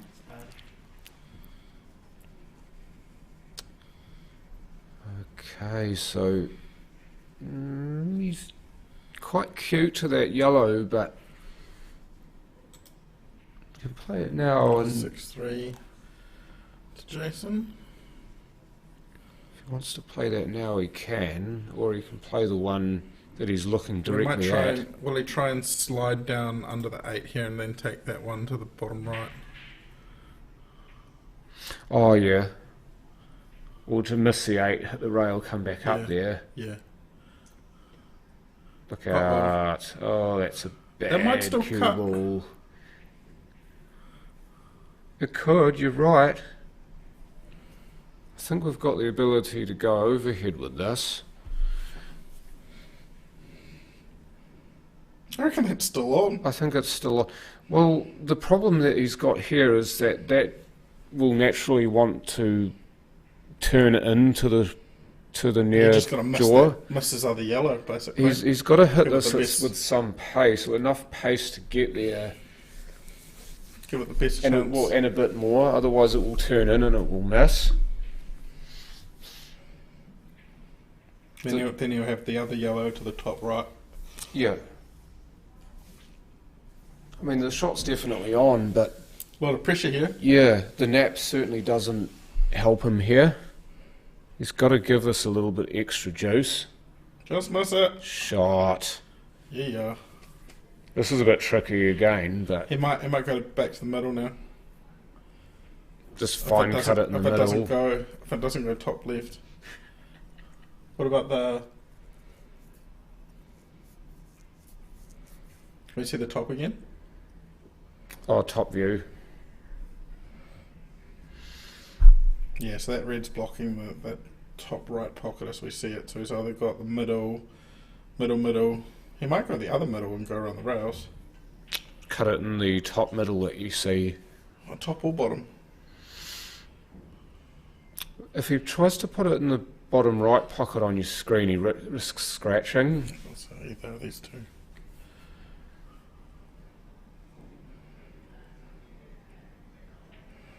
If the red, no. I think he tried to go off the red there, perhaps, to avoid the scratch. But it's no good, and these are all pretty handy to Adam now. This might be over. He's just got to negotiate. The ball keeps falling Well, he's got to negotiate the balls staying in the Yeah, pockets, watch out for first that of all. pocket.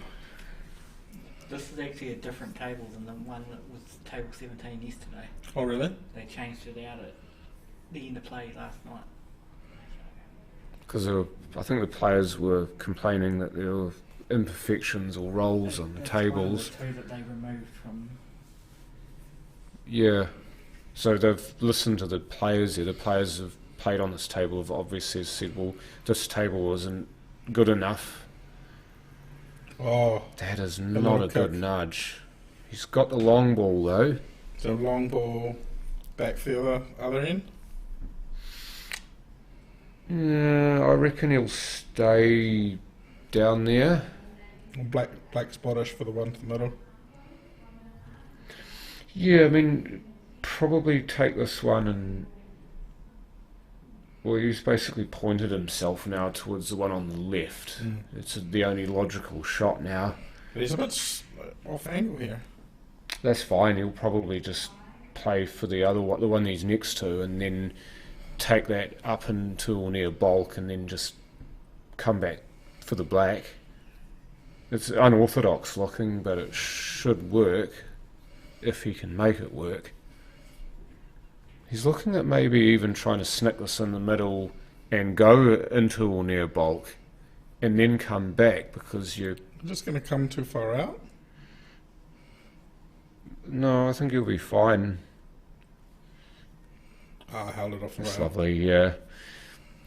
And now he's got the choice whether he wants to come back to not too far from where he is now, or whether he wants to go past the red, put it in the middle. Black spot. I'd say you try and play for the corner rather than the middle here, just so he's got straight lines. But no, he's used the natural angle there quite nicely. He's probably confident with just drawing this back over half the table and taking that cut that he just had for the previous frame. Yeah. Pretty much a similar pot. Well, this is to move on. This has been an who's absolute he gonna take marathon on? game. Who's he taking on the next round? Give me 2 seconds. But now we have a winner. So he plays Riley James. So Adam Shaw moves on to play Riley James. Tony plays Dean. And Tony's playing Dean. And then the other. The other ones still haven't been decided yet. Right. That's who plays. Yeah, who plays who? Yeah. That was a fantastic game of pool. Yes, it was quite a long game, but it was a great game all the same. They start at 9:15. Yeah, 9:10, yeah. So it's 2 hours and 48 minutes. I've clocked 14 that. frames. But I mean, it was worth all of it though, just to watch it. These players will. Some people will say, well, they took too long to play shots and what have you, but it's just all part of the game, isn't it? If you're on a time clock and if there's a time clock going on the screen and it's all being timed, then obviously they would have to speed up. Yeah, I'd possibly like to see time kept on the last day. I would too, Yeah. and make it known that that's going to be what's happening. Yeah, it just should be like the last day things. Be good if we had it for the entire tournament, just like they did in Yeah, Australia. It's very difficult. It's not easy to do because you need other people to help. In the teams event, John, it's easier because you've got like people there, but you can't really do it in like a big singles event. Well, you don't have, you teams event, you've usually got one person who's not playing who can assume the role of timekeeper. But obviously in the singles it's not as straightforward as that. We wanted more across. He's just left us a touch tricky as Brendan. So I think I've worked out what's happening. You know how we get that wee bit of like miss every so often in the camera in the shot? Yeah. I think it's because you're running a long cable into a HDMI box in the wall that's got another cable that comes here and then a cable out of there. So that's why it's a wee bit different in it. That's why we're getting bad, not so good signal. Whereas last tournament we had a small cable going up to the roof because we were at the other end of and we didn't have the issue. Oh shit, oh yeah. Because we're at this end of the table instead of against the wall, we're having to use longer cables out of the wall. That then is not going to help too much. Yeah, so that's what I'm thinking, but I reckon the camera should just be above the tally on the wall. Simon wanted the tallies in the shop. You know, you got the scoreboard on the screen. It's for when they use the shot clock. Because then you'll be able to see the shot clock as well. Oh, okay. You won't have to make Is the a shot separate clock graphic. It's Through an score? No, I think it's in separate app. Oh, okay. Similar to the app that we used in Aussie, I believe. Well, the very same one. Could be the same one, yeah. So Simon Singleton and Blaine Watson just about to kick off here. Simon won the leg, will break, and immediately he's dumped the white. Yeah, I get what you mean, Gil. We've had this discussion CNZ too. It's the same thing. It's basically the same argument that it should be policed more so that players are more accountable to keeping to the time. I do hope that there's one thing that the Super League will take into consideration is how you police it better going forward so that you've got fewer games that actually do go that length of time. Look at this from Blaine. He's would have been fantastic if he'd gotten a little rub off that. Just a little kick on that second one with Ben Wood. Held its line. That just kept on going away from the rail. I don't think it was going in anyway, but it looked kind of good halfway down. I thought it was going to jaw and stay. That's a great double though from Blaine. That just drops from Brendan. Brendan fist pumps. Ooh.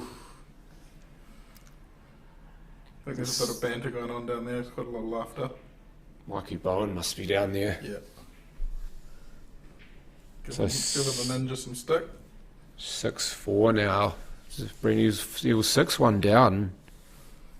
Good comeback, this.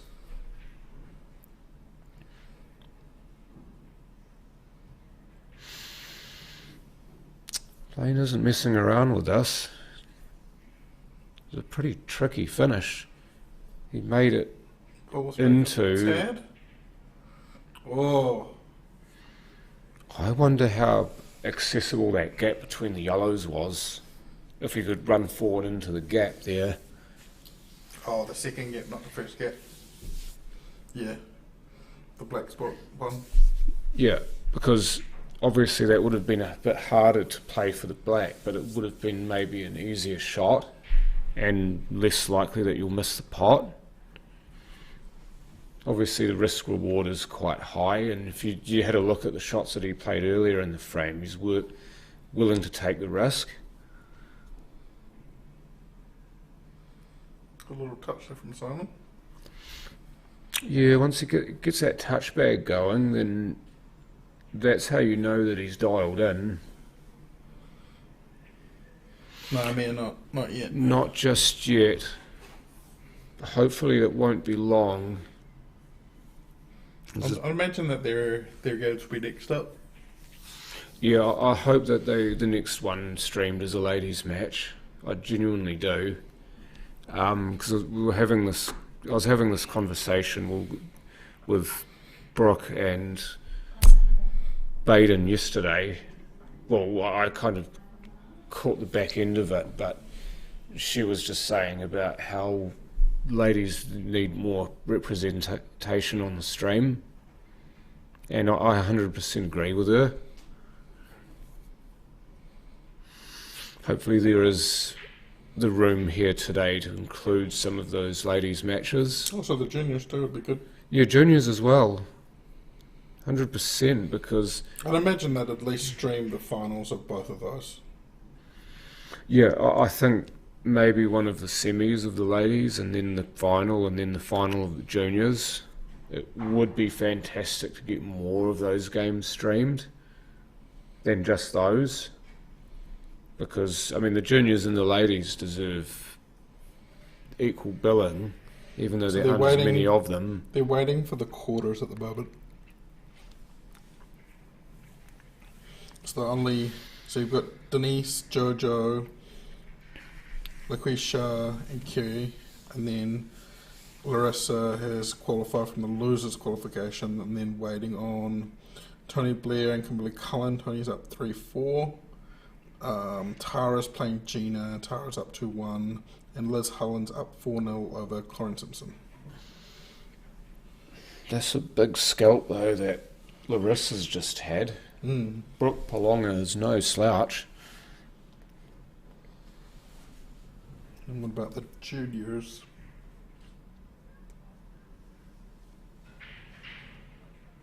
Jacob Thompson's 2-0 up on Riley James there, I noticed. That will be a most fantastic match to watch. That is the sort of game that you would love to see streamed, because that will be an absolute rip snorter. Yeah, Riley and Jacob. And then you got Sean Biggs is going to be playing... Is it Tiare? Oh, Tiare Tapper. Yep, versus Calta. So Tiare's up 3-2.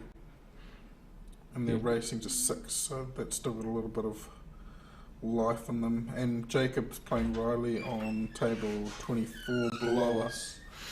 And Jacob's up 2-0 on Riley. Well, as I said, they're both Morocco bound, and both of them are playing some fantastic pole. It is, as I say, it is a shame that we couldn't get that game streamed. Oh, Ninja, you're going to go behind them. God damn it. Jump queue? Just kid yourself, it's a Hayball table. It's a small Hayball table. It's a small Hayball table. I don't know if you could even jump that little white that reliably. It just like ping off like real. I'm going to draw into this. Oh, goodbye. Okay, so you can It's gone to jump the car park. I told you. Because he put a bit of... It's gone for a kai and a coffee. He put a bit of bounce on that as it left the queue. It's gone to the kitchen to join It's lunch. gone under the rail is what it's done, and then because it's gone under the rail and it's bounced. I reckon it hit the top of the rail and just went clean over the corner pocket for 6. Well, either way. It'd have been really cool if it went flush right into the corner pocket. Tonk. Right, Jason. A bit of a reprieve. Pockets play big, don't they? It's good though, he's got the speed dead right. Someone must have cleared that other frame He did. while we were watching the ninja. Get out of that. That cue ball's okay from Jason. One more roll it wouldn't have been, but he's got a shot at the yellow in the middle of the three.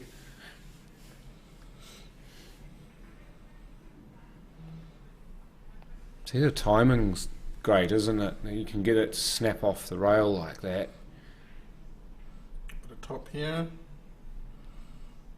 Then any angle would be fantastic here, because you can naturally just come off the one rail, but I think it's it's just gonna- quite straight. He You might, just want to get this into the D somewhere. yeah. So you can either run through, naturally widen it. Means you might have to put a little bit extra on it. You see, he's the wrong side of the ball here, but Yeah. he's still got a pot and possibly a double or a cut.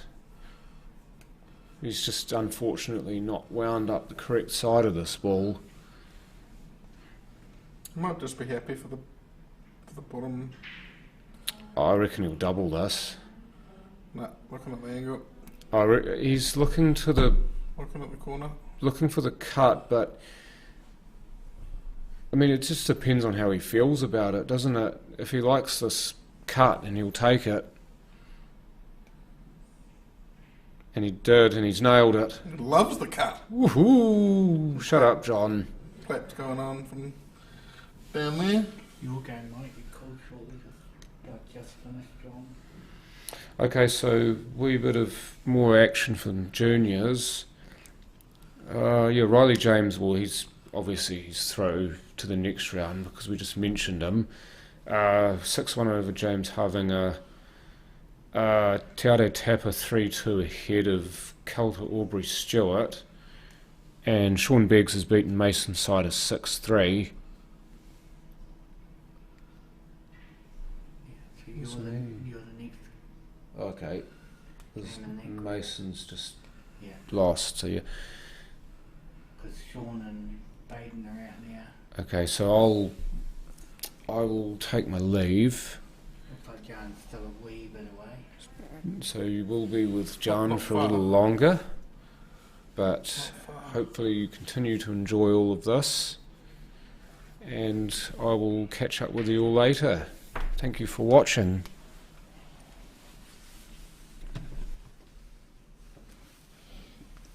Oh, Blaine, just missing that. Got. Cheers. Not that you need luck. Cheers, roll.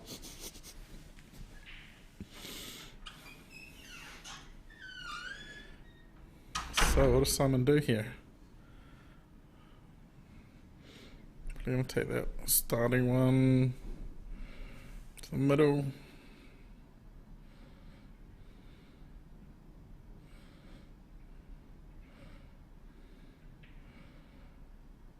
I kind of left him on there. Alright, Jason.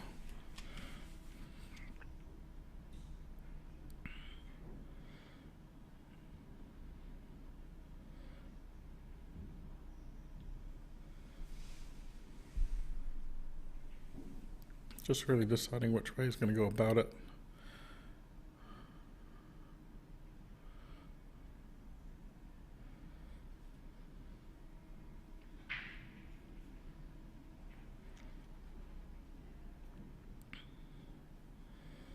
Yep, so probably take the bottom one, then the next one up.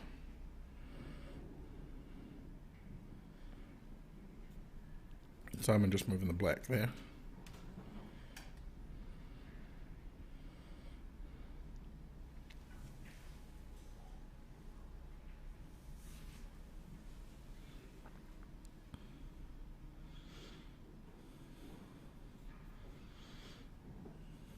He might leave that as his last ball now.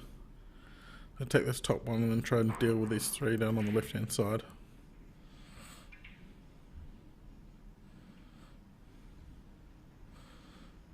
Hard thing will be controlling that plant if that's what he's looking at. Yeah, so he's got a little bit of chance here. He can kind of stun the plant. Stun the plant, take the one to the middle, and hopefully the second ball from the plant doesn't kind of kick bad. Yep. There you go, Blaine. Got some support there from Adrian Davis.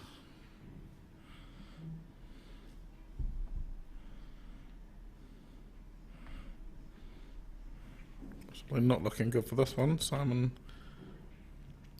looking to wrap this up. On table 24, Jacob and Riley are now 2-all.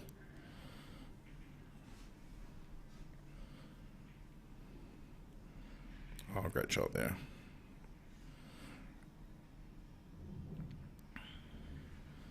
Yep, so the postman taking an early lead to 0. Coming back to Jason. So he's hopefully got wide enough he'll play this through off the rail, then take the bottom one.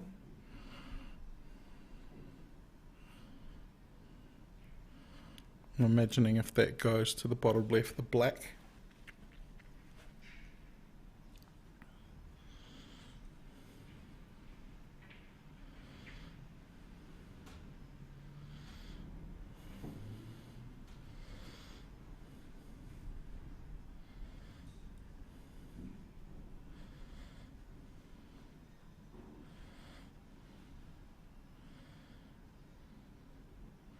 I think it goes. He's been looking at it for a bit.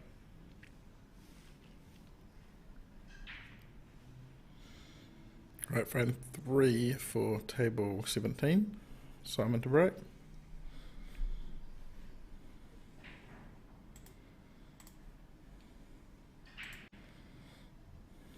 It's a bit better. Okay, so that black didn't go to the bottom left, and he's taken it across the middle and played it beautifully.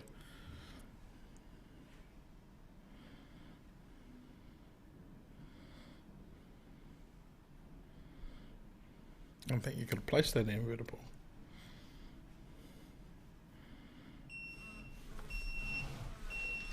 It's lunchtime.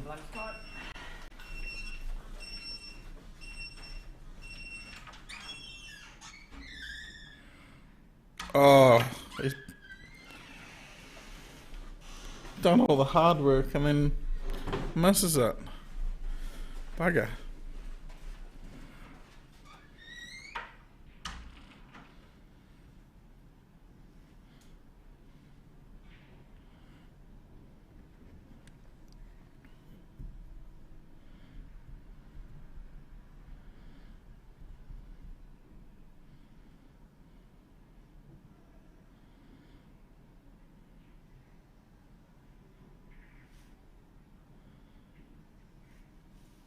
So around the other tables, I don't know what Kelter's game is at.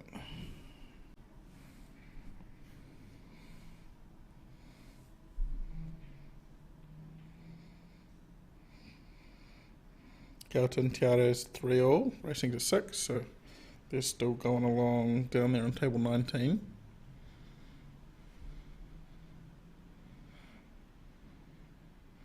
On table 20, we've got Simon Kleinsman versus Alex Hale. Simon's up 5-3. For the ladies, race to 5 on table 22, you've got Kimberly and Tony, a 4-all, Hill. So there's a big battle there. You've got Des Wilcox versus Dan Bowen, race to 8. Danny's up 7-3 on the hill. You got Liz Hullen over Corin on table 12, up 4-0. Tara's still 2-1 over Gina.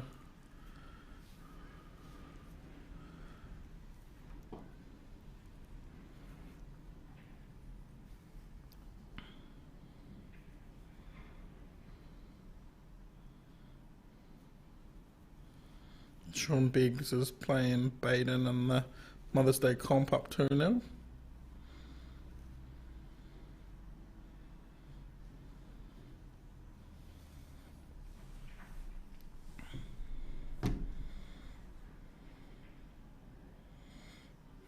Oh, the Ninja trying to play safe. Has he got safe? And give Jason a crack to the middle.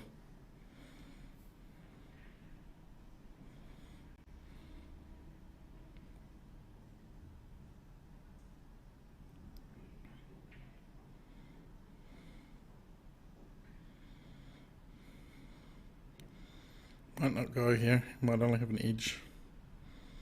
Might find him trying to go 2 rails down to the bottom, the top head rail.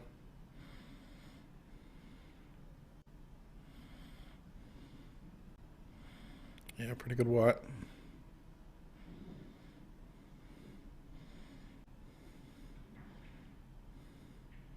Brenda could slow roll this into the top red though. Probably get cover. Promoter's ball off the rail a little bit.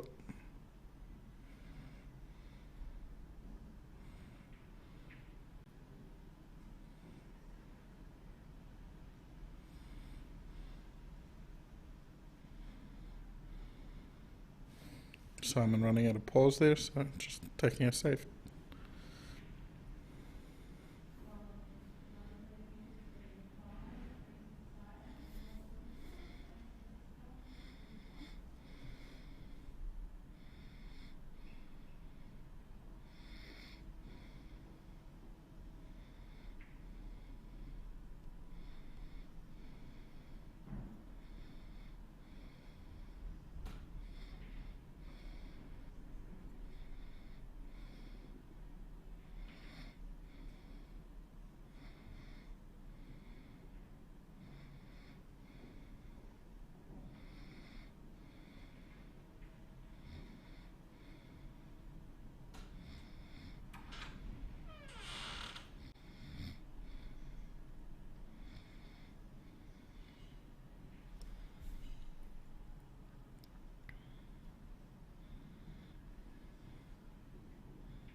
Probably a good idea to get lunch.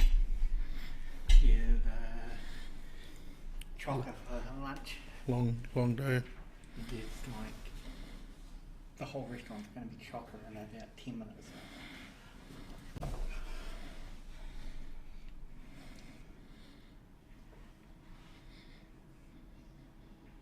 Mason and John are on now. Yeah, the whole field's kind of waiting for that Biggs and Baden game. But it's going along quickly. The what? They're 2-0 at the moment.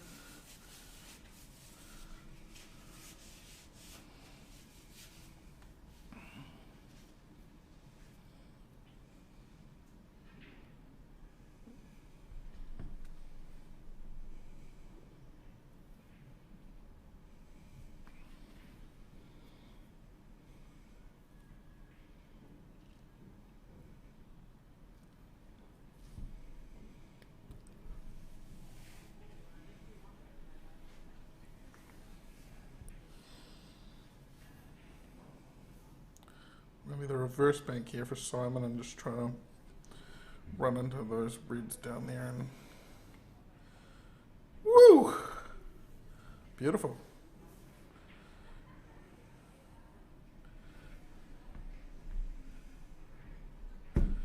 Yes, that's the beauty of the international rules. You got a ball over the pocket, stops the white going in. It's pretty good.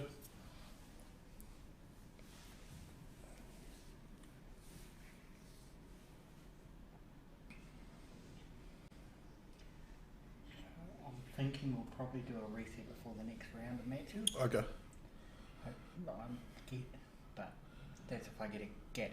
If you get a gap where two things aren't happening at the same time. It's hard when you're doing two tables to. Yeah. I think I streamed Wellington for 8 hours on Facebook, and then it died. Yeah, yeah. I can do 10, but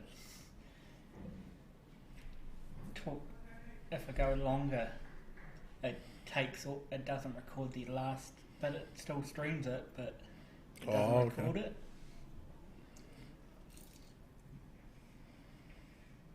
Found that out last year. I did the teams all in one, the Super League and teams all in one day. All in one day, yeah. And it didn't record the teams. So Simon, the early lead over Blaine.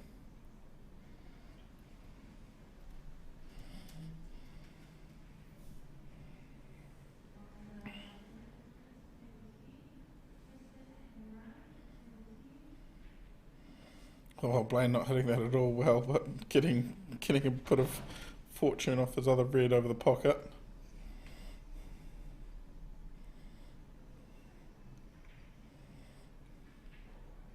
So they've just called Tristan and in your round, To win my couple. you're there. They've just called that. 5 games. Alright, we'll see if we can see the completion of Jason and Brendan. I am getting a bit fortunate there, but then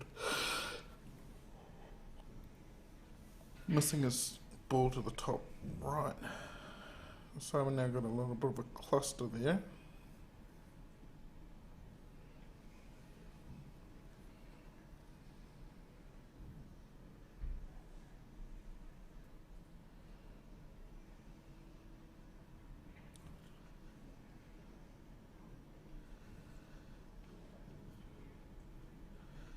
But I'm just going to turn this over, I imagine.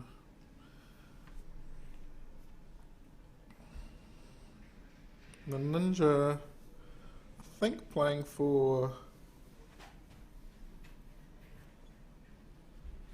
the cut. He was trying to cue over a bit more to the side. So I don't know if this is now him doubling or he's still going for the cut. Double it was. So 7-5. I think that was Mike Bowen banging on the table by the sound of it. Yep. Causing our camera to. You know when the Bowens are in the house.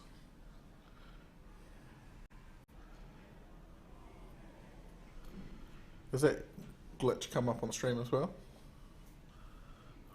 Yeah.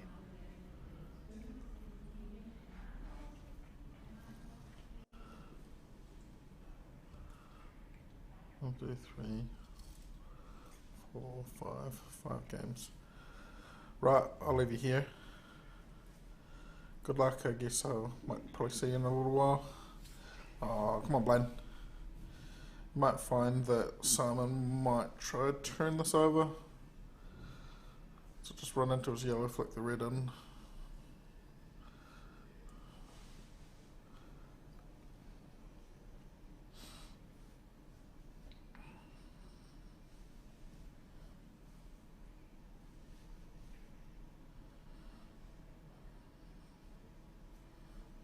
Or it might use one of the other yellows to come down to that quarter to do the same thing.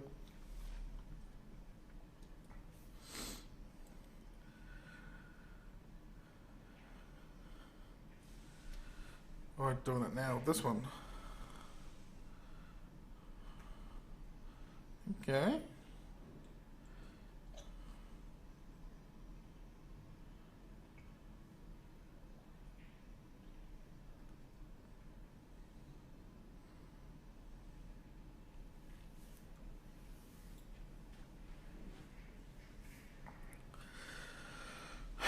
So Blaine might try to come all the way down the table here. Yep. And try to give himself a little angle to flick his red out, I imagine.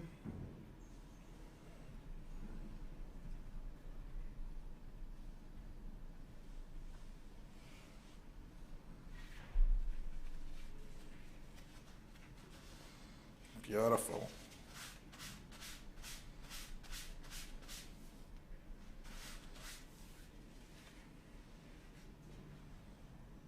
Bottom left, bottom right, right, and then left middle.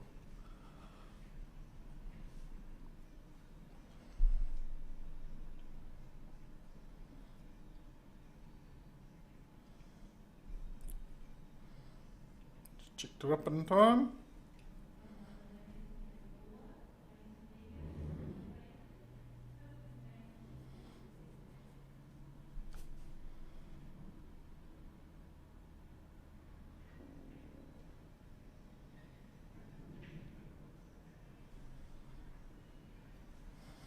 Alright, so this cut to get it.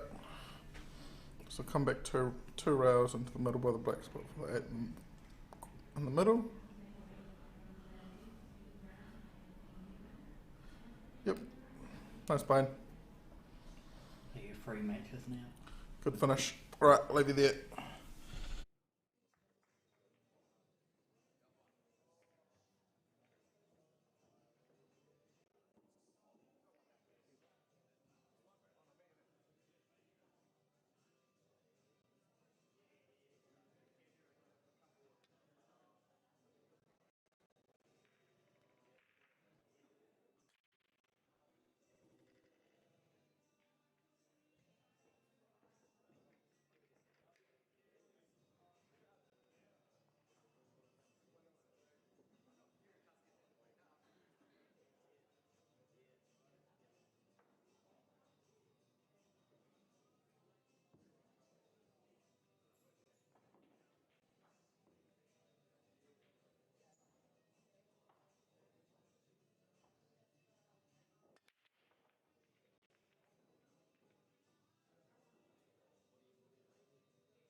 Alrighty then, so back from just playing another match in the Mother's Day tournament and having my lunch, because I didn't want to assault your ears with the sound of me eating, because nobody deserves that.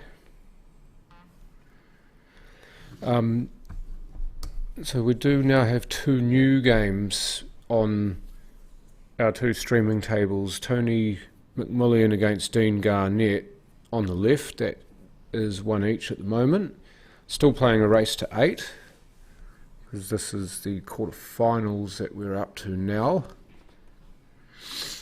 And then Adam Shaw and Riley James on the second of our streaming tables. That is 2-0 to Riley.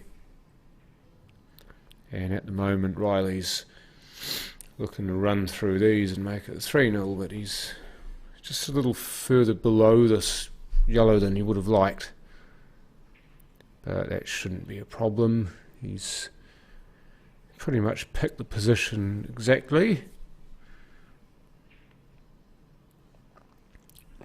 He's still going in the juniors too. He had an absolute rip-roaring game against Jacob Thompson. That ended up going hill, and Riley, just as I walked into the room, smashed a diagonal double on the black to win the game 7-6.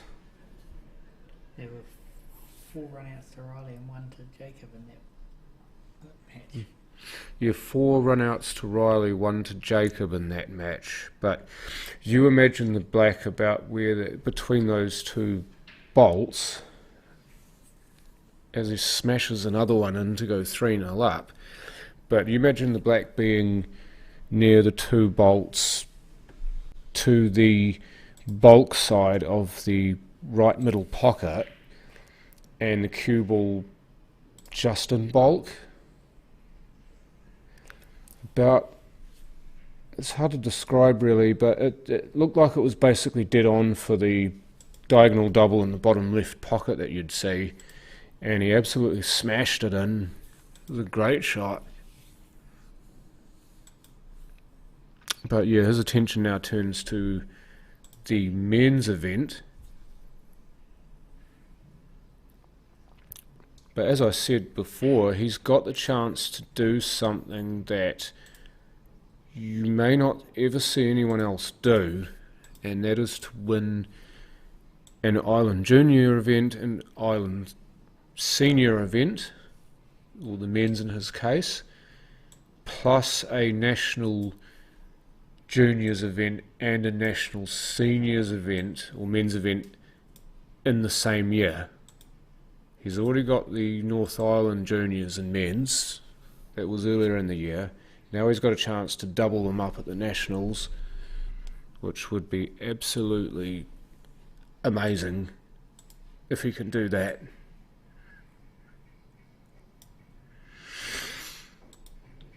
So Tony McMillan there. You see how he's using the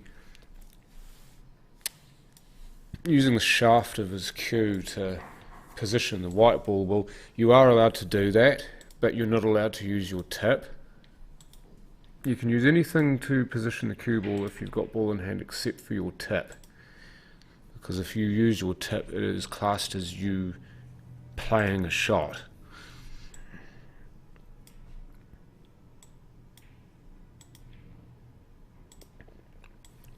Not afraid to play those either, which is a sign of good cueing and that he's comfortable with taking a bit of risk, because it is a bit of risk playing that shot, because it could bobble out and you could cue it poorly, and it could run down the rail and sit in the middle of the top rail. But Tony at the moment, he's feeling the kind of way that he would have been feeling when he won the South Islands earlier this year. And if he is in that same sort of vein, then look out, because he could do a double of his own, win the South Islands and the Nationals in the same year. So we've got 2 players who could create a bit of history here for different reasons, playing not each other, but playing on opposite tables there.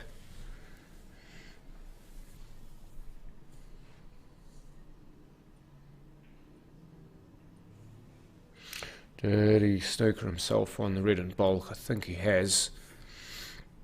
That would have been the next ball he would have picked off, but now he's got to focus on the red below the red to the middle. And makes a really good pot there. He's come out beautifully for the red near the middle pocket too.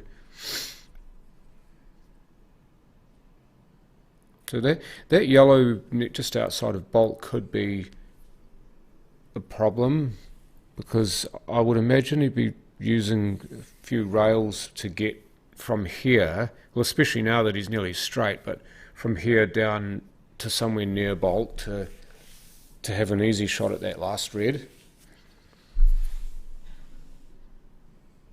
Because he's going to be running potentially away from that last red with his cue ball, because you see how he's running away from the line, but he's controlled the speed very well, so he's fine. Sometimes players, they don't get the line right when they play that shot and they end up snookered behind that yellow.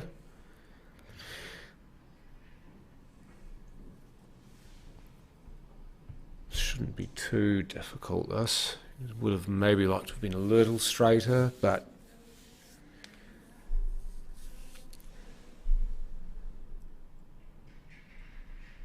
drop this in normally. Lovely shot in the end, so gets off the schneid. 3-1 now to Riley.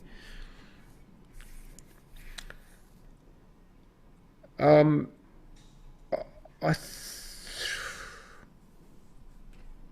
think it was just the way that it was designed. That were in both, that are the ones that are in the plate.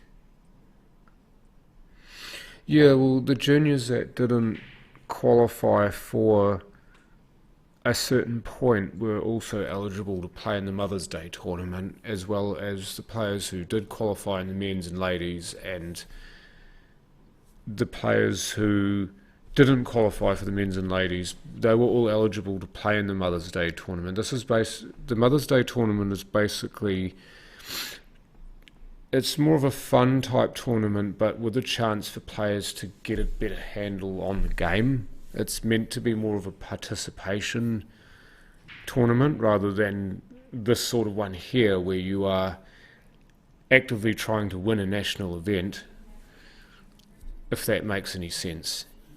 And I understand what you're talking about, Phil, but I mean, you want to get people into playing this game, and the best way to do that is to put more tournaments on, and tournaments that more people can enter without having to qualify for. If you make it accessible to more people, they will come and they will play more of this game in the future, and that's what we want. Want to grow it, this is how we do it.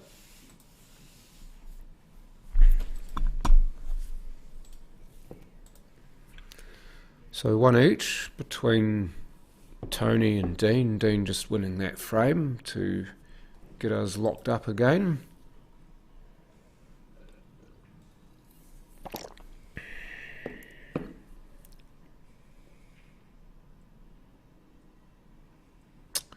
Hopefully, you're watching, and I'm sorry, but I can't actually remember Riley's father's name. I hope you're both watching your son play. Adam, I hope that Catherine's watching you play. Hopefully Isla's glued to her TV or a device watching Tony play. Burdette will be here in the venue probably watching Dean play at the moment. And she doesn't play herself, but she travels with that Upper Hut crew. There's a number of the players in that sort of group of people who regularly travel around for pool tournaments. I believe they're coming here for the CNZ South Islands in 4 weeks' time, 3 to 4 weeks' time. Because they did last year and they said they loved it, so hopefully they will be back.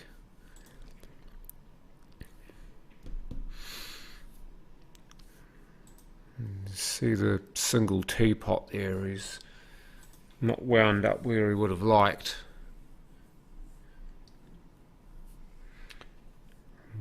Wondering if maybe leaving himself straighter would have been better, but as long as he can avoid those reds back out, then he should be okay. He's actually flicked one of them, so now he's going to have to go somewhere else. The prize money's not too bad, Phil. It's not quite $1,000, but it's not far off it.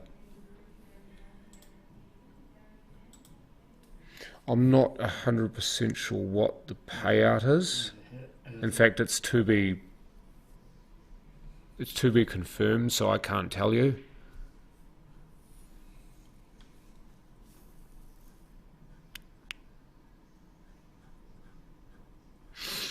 Dean's done quite well to get himself out of this.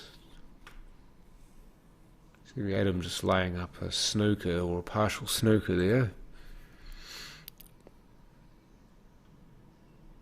Big thing for Riley here is that, again, like I was talking about with the last match I was commentating on, is that you've got a lot of distance here between the ball you're trying to hit off the rail and the rail. So not just hitting the ball, but making sure you hit a rail.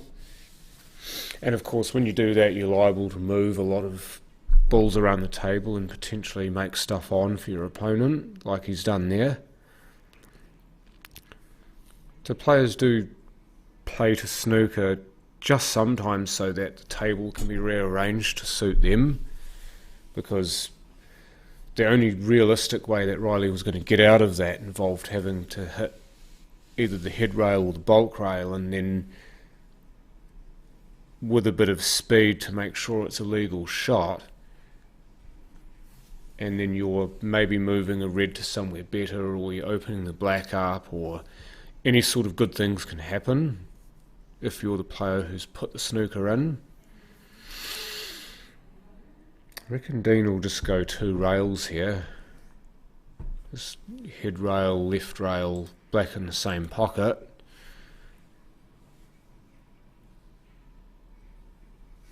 There's this speed is very, very good. That will do just nicely.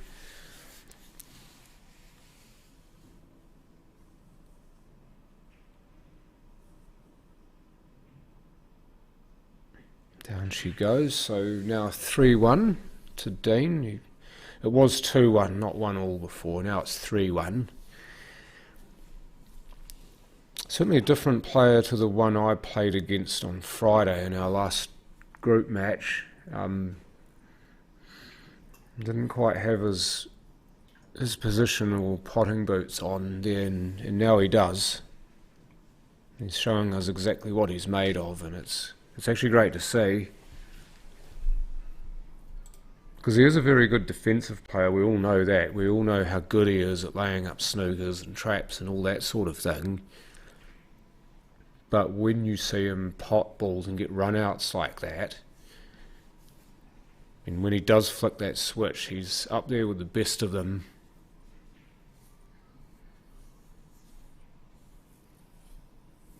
So a bit of ladies that we've got eyes on, or at least we've got Q-score tracking. Pardon. Tony Blair is 3-0 up on LaQuisha Clifford. So these are all race to 7s in the ladies. Denise Wilkinson and Liz Hudlin 2 each.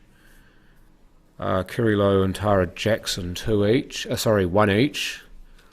And Jojo Coleman is 2-1 up over Larissa Devine.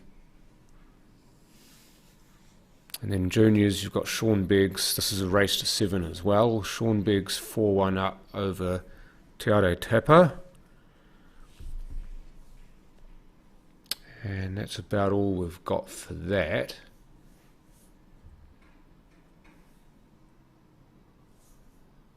LaQuisha, I think she might still be in the juniors as well.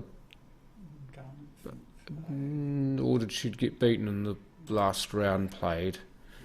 She's out. Oh no, she got whitewashed by Jacob, that's right, okay. Pardon?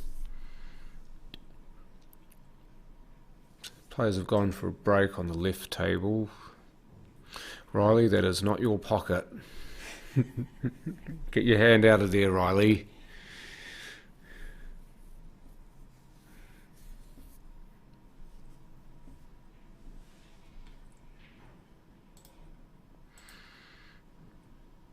Wanted to leave a snooker there. It would have been good if he had, but Riley can see the very edge of that yellow.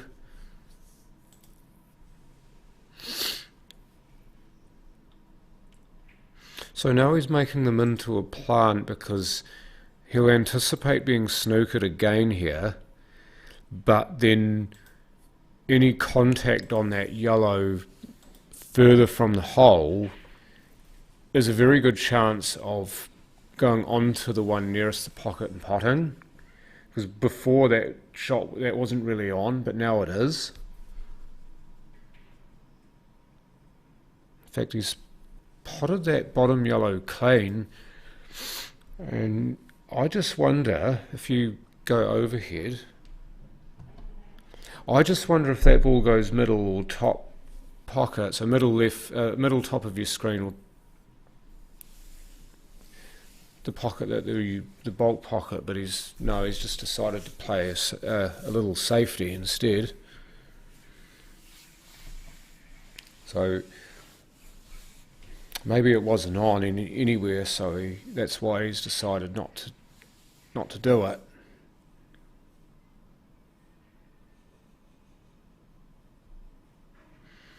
Well played that. 100% wasn't trying to pot it, because if he was trying to pot it, that cue ball could have leaked out and at least left the edge for Riley. Oh, he wasn't far off. He wasn't far off. Very nearly snuck that in.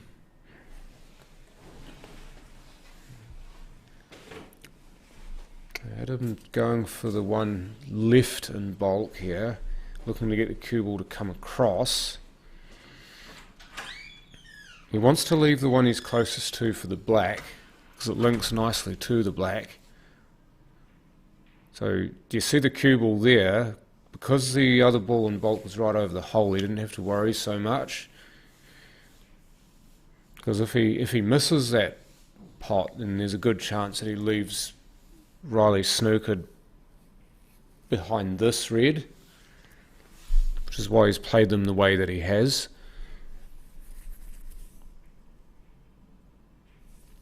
Just drop that in, and should be just a drop in for cutting the lead to a single frame. And yes, he does. So 3-2 now to Riley. And Tony unable to make that plant stick, so Dean back to the table quite early in this frame. And in fact, no sets have been established, so he will get the pick of the bunch too.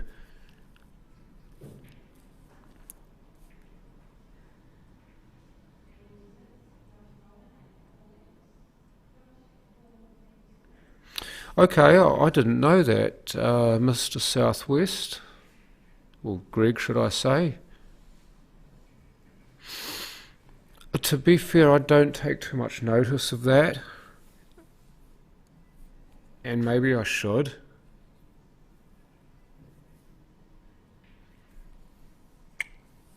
This is looking pretty good for Dean here. He's negotiated the reds in and around bulk quite nicely, and this red's a good vehicle to come back towards the camera and set yourself up a little dance floor at that end of the table.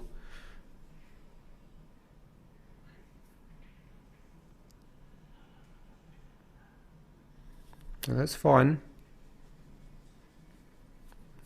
It'll do nicely just for maybe just to run through about 150-200 mil. If he runs through just a small amount, then he makes both red on the right of your screen and the red to the middle on.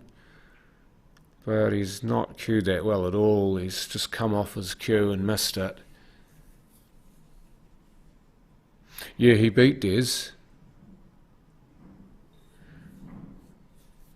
That was a result and a half, wasn't it? Danny beating Des.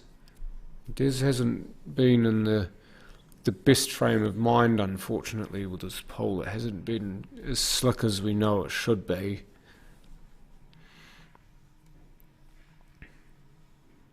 Sean Beggs is now on the hill against Te Aro Tapa, 6-1 that is. One more frame each for Jojo Coleman and Larissa Devine. Jojo leads that 3-2. Tony Blair is now 4-0 up over LaQuisha Clifford.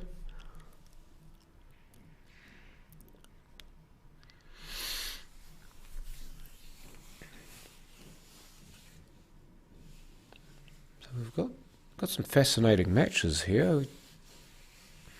These two on stream, you'd expect them both to be there, wouldn't you? I mean, you'd expect all four players to still be in this competition at this point. And when you consider the number of players who aren't still playing, who should be playing, or in particular the players that got knocked out yesterday, and you've got, obviously, the defending champion won't be able to defend this year because he's out. And then you've got Adam Lilly out and Brent Wells out. Those are the first three that come to mind. But these four players are still going strong.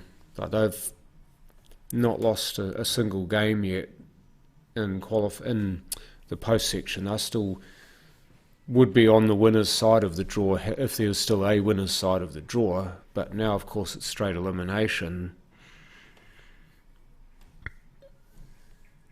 So they've been able to summon something that those aforementioned players haven't been able to summon.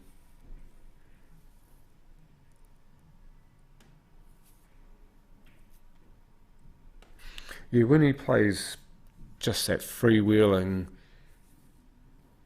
just have a go at stuff style of pole, he's one of those players that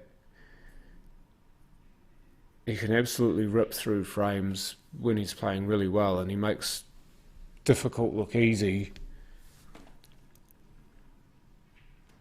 And you feel that's the way that it will have to be for players like him to have a chance of winning, because you've got guys also like Adam and Dean who are both very adept at laying up snookers and traps, and Danny probably wouldn't say that was one of his strongest parts of his game, as that kiss has gone really bad for Adam. Anything where that yellow closest to him was on would have been sweet as, but it's not, and now he's got to go back to the drawing board.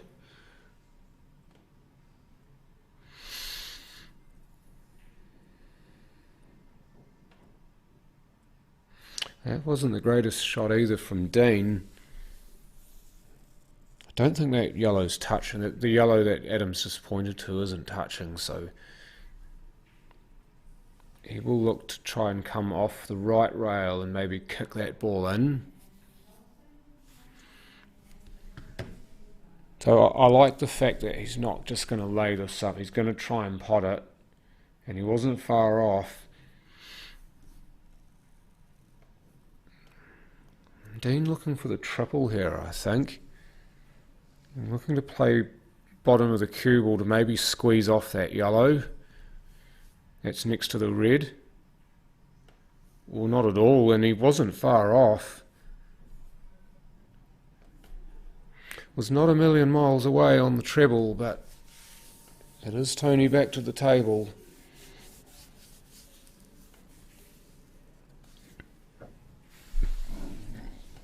Good positive first ball that from Riley James. Do wonder if he might split these up and just look for a snooker behind the first of those two reds. No, he's gone for the one next to the black. Okay, well that's not too bad. I think he's got cover on that pocket there. Well, that you see he took the very aggressive option there because he knew that at least one of those reds next to each other actually played into the middle. And knowing that all he was one big shot away from making that happen, he's decided to have a dip.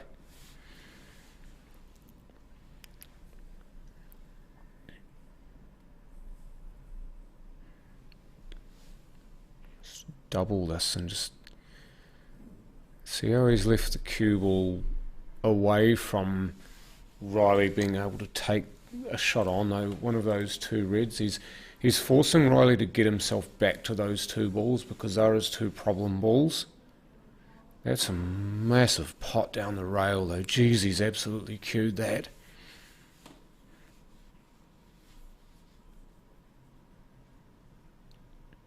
So one of the best things to see that is when a player can absolutely slot those. You won't be too far away, mate. I'm not going to be too far away playing in the Mother's Day tournament, so I'm not going to be here for very much longer. In commentary, I mean. He could look to go into these, or he could look to just settle for the cue ball somewhere near the black. That's maybe a little firm. If he's on the other red, the one that's near the pocket, then he should be able to engineer himself something. But I don't think he can pot that directly. He has to come off the rail. That's the way he was drawing it up with his cue, is to come off the rail, pot this ball, and out for one of those two reds. I still think one of those two reds goes into the bottom right. We were looking middle left, but now it's bottom right. And it'll probably be the topmost ball of them.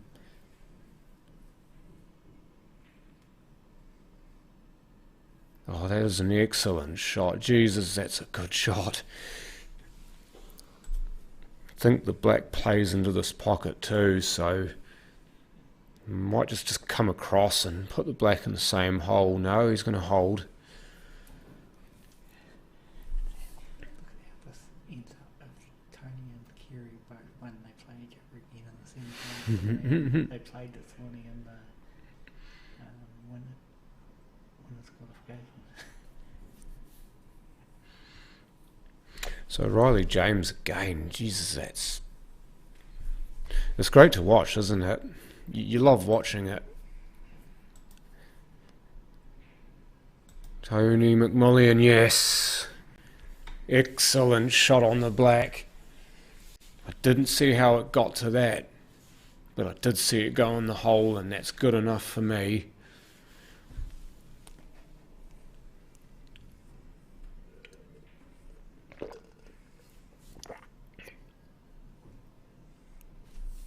I dare say he enjoyed that too.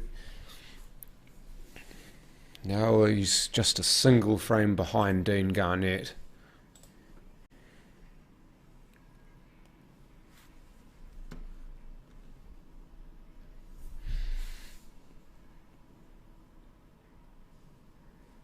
You're now two. They've just put it up. Oh yeah.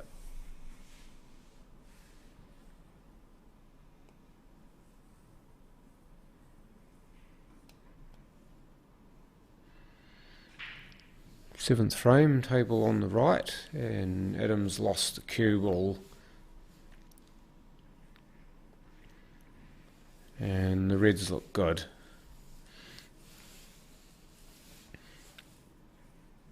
Just the one on the rail past the middle pocket there. That's the one that he'll be looking at, seeing if he can get himself onto it early. wanting to know how, if he wants to pot it in the middle, and then how you from there get onto something else.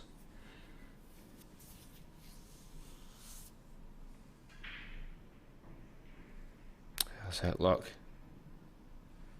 It's possibly a bit close to the rail there, but he'll still take it on.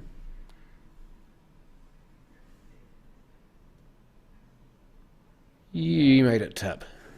No problem at all.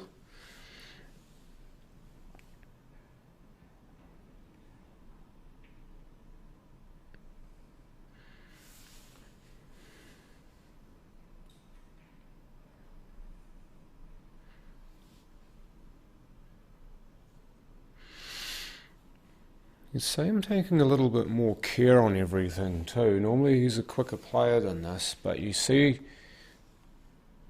he's deliberately trying to slow himself down to maximise output here. That's not quite gone the way he wanted to. He has opened the black up, but he's not landed on the ball on the head rail, or near the head rail. He's going to have to dial long distance here.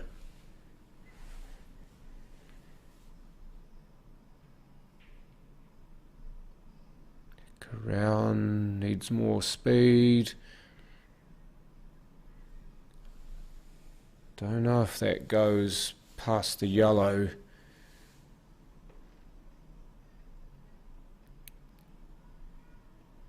Okay, so he's going to try to pot this in the middle, is he? I think he's going to try and pot this in the middle and just shave off that yellow next to the black. Well, that's more than a shave, that's the whole ball. He's just gotten his line wrong there. He's trying to snick off it. He didn't want to hit the whole ball like that.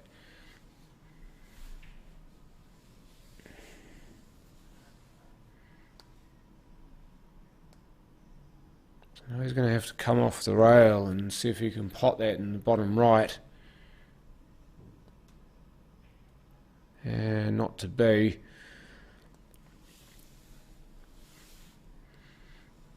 Do you see the cumulative effects of getting out of position right there? That was a small sample of it.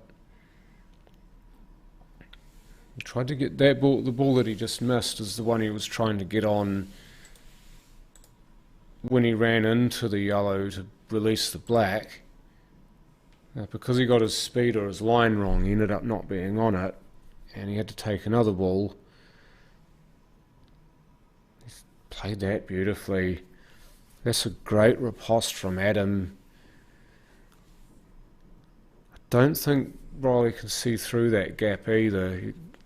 The black and the yellow closest to the black, I don't think there's room to squeeze a cue ball in there, so Riley's going to have to kick at this.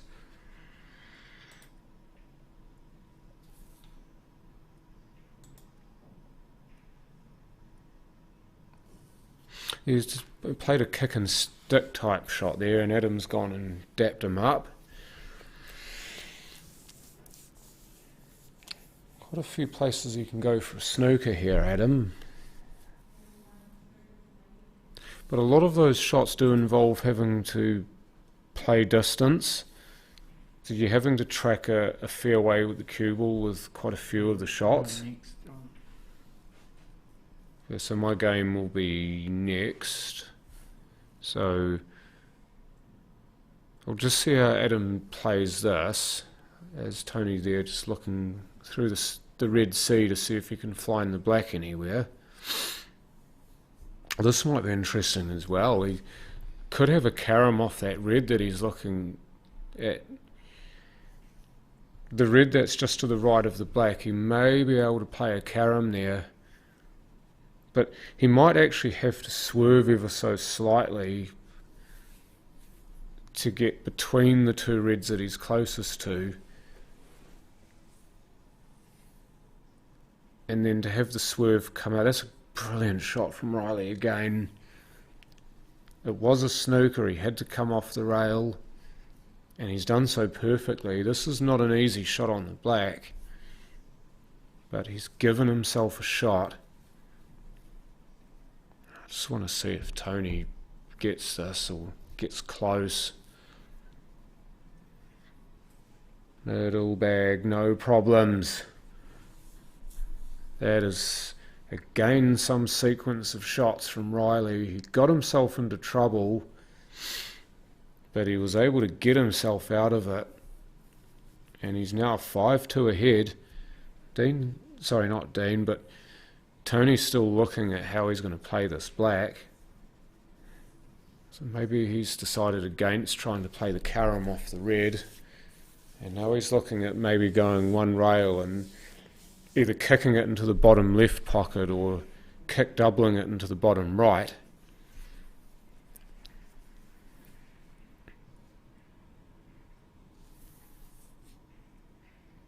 No, he's caught it too fat, so nothing will happen there.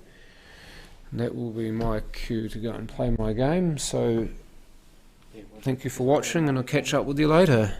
Just kind of skipped you there, so you're lucky.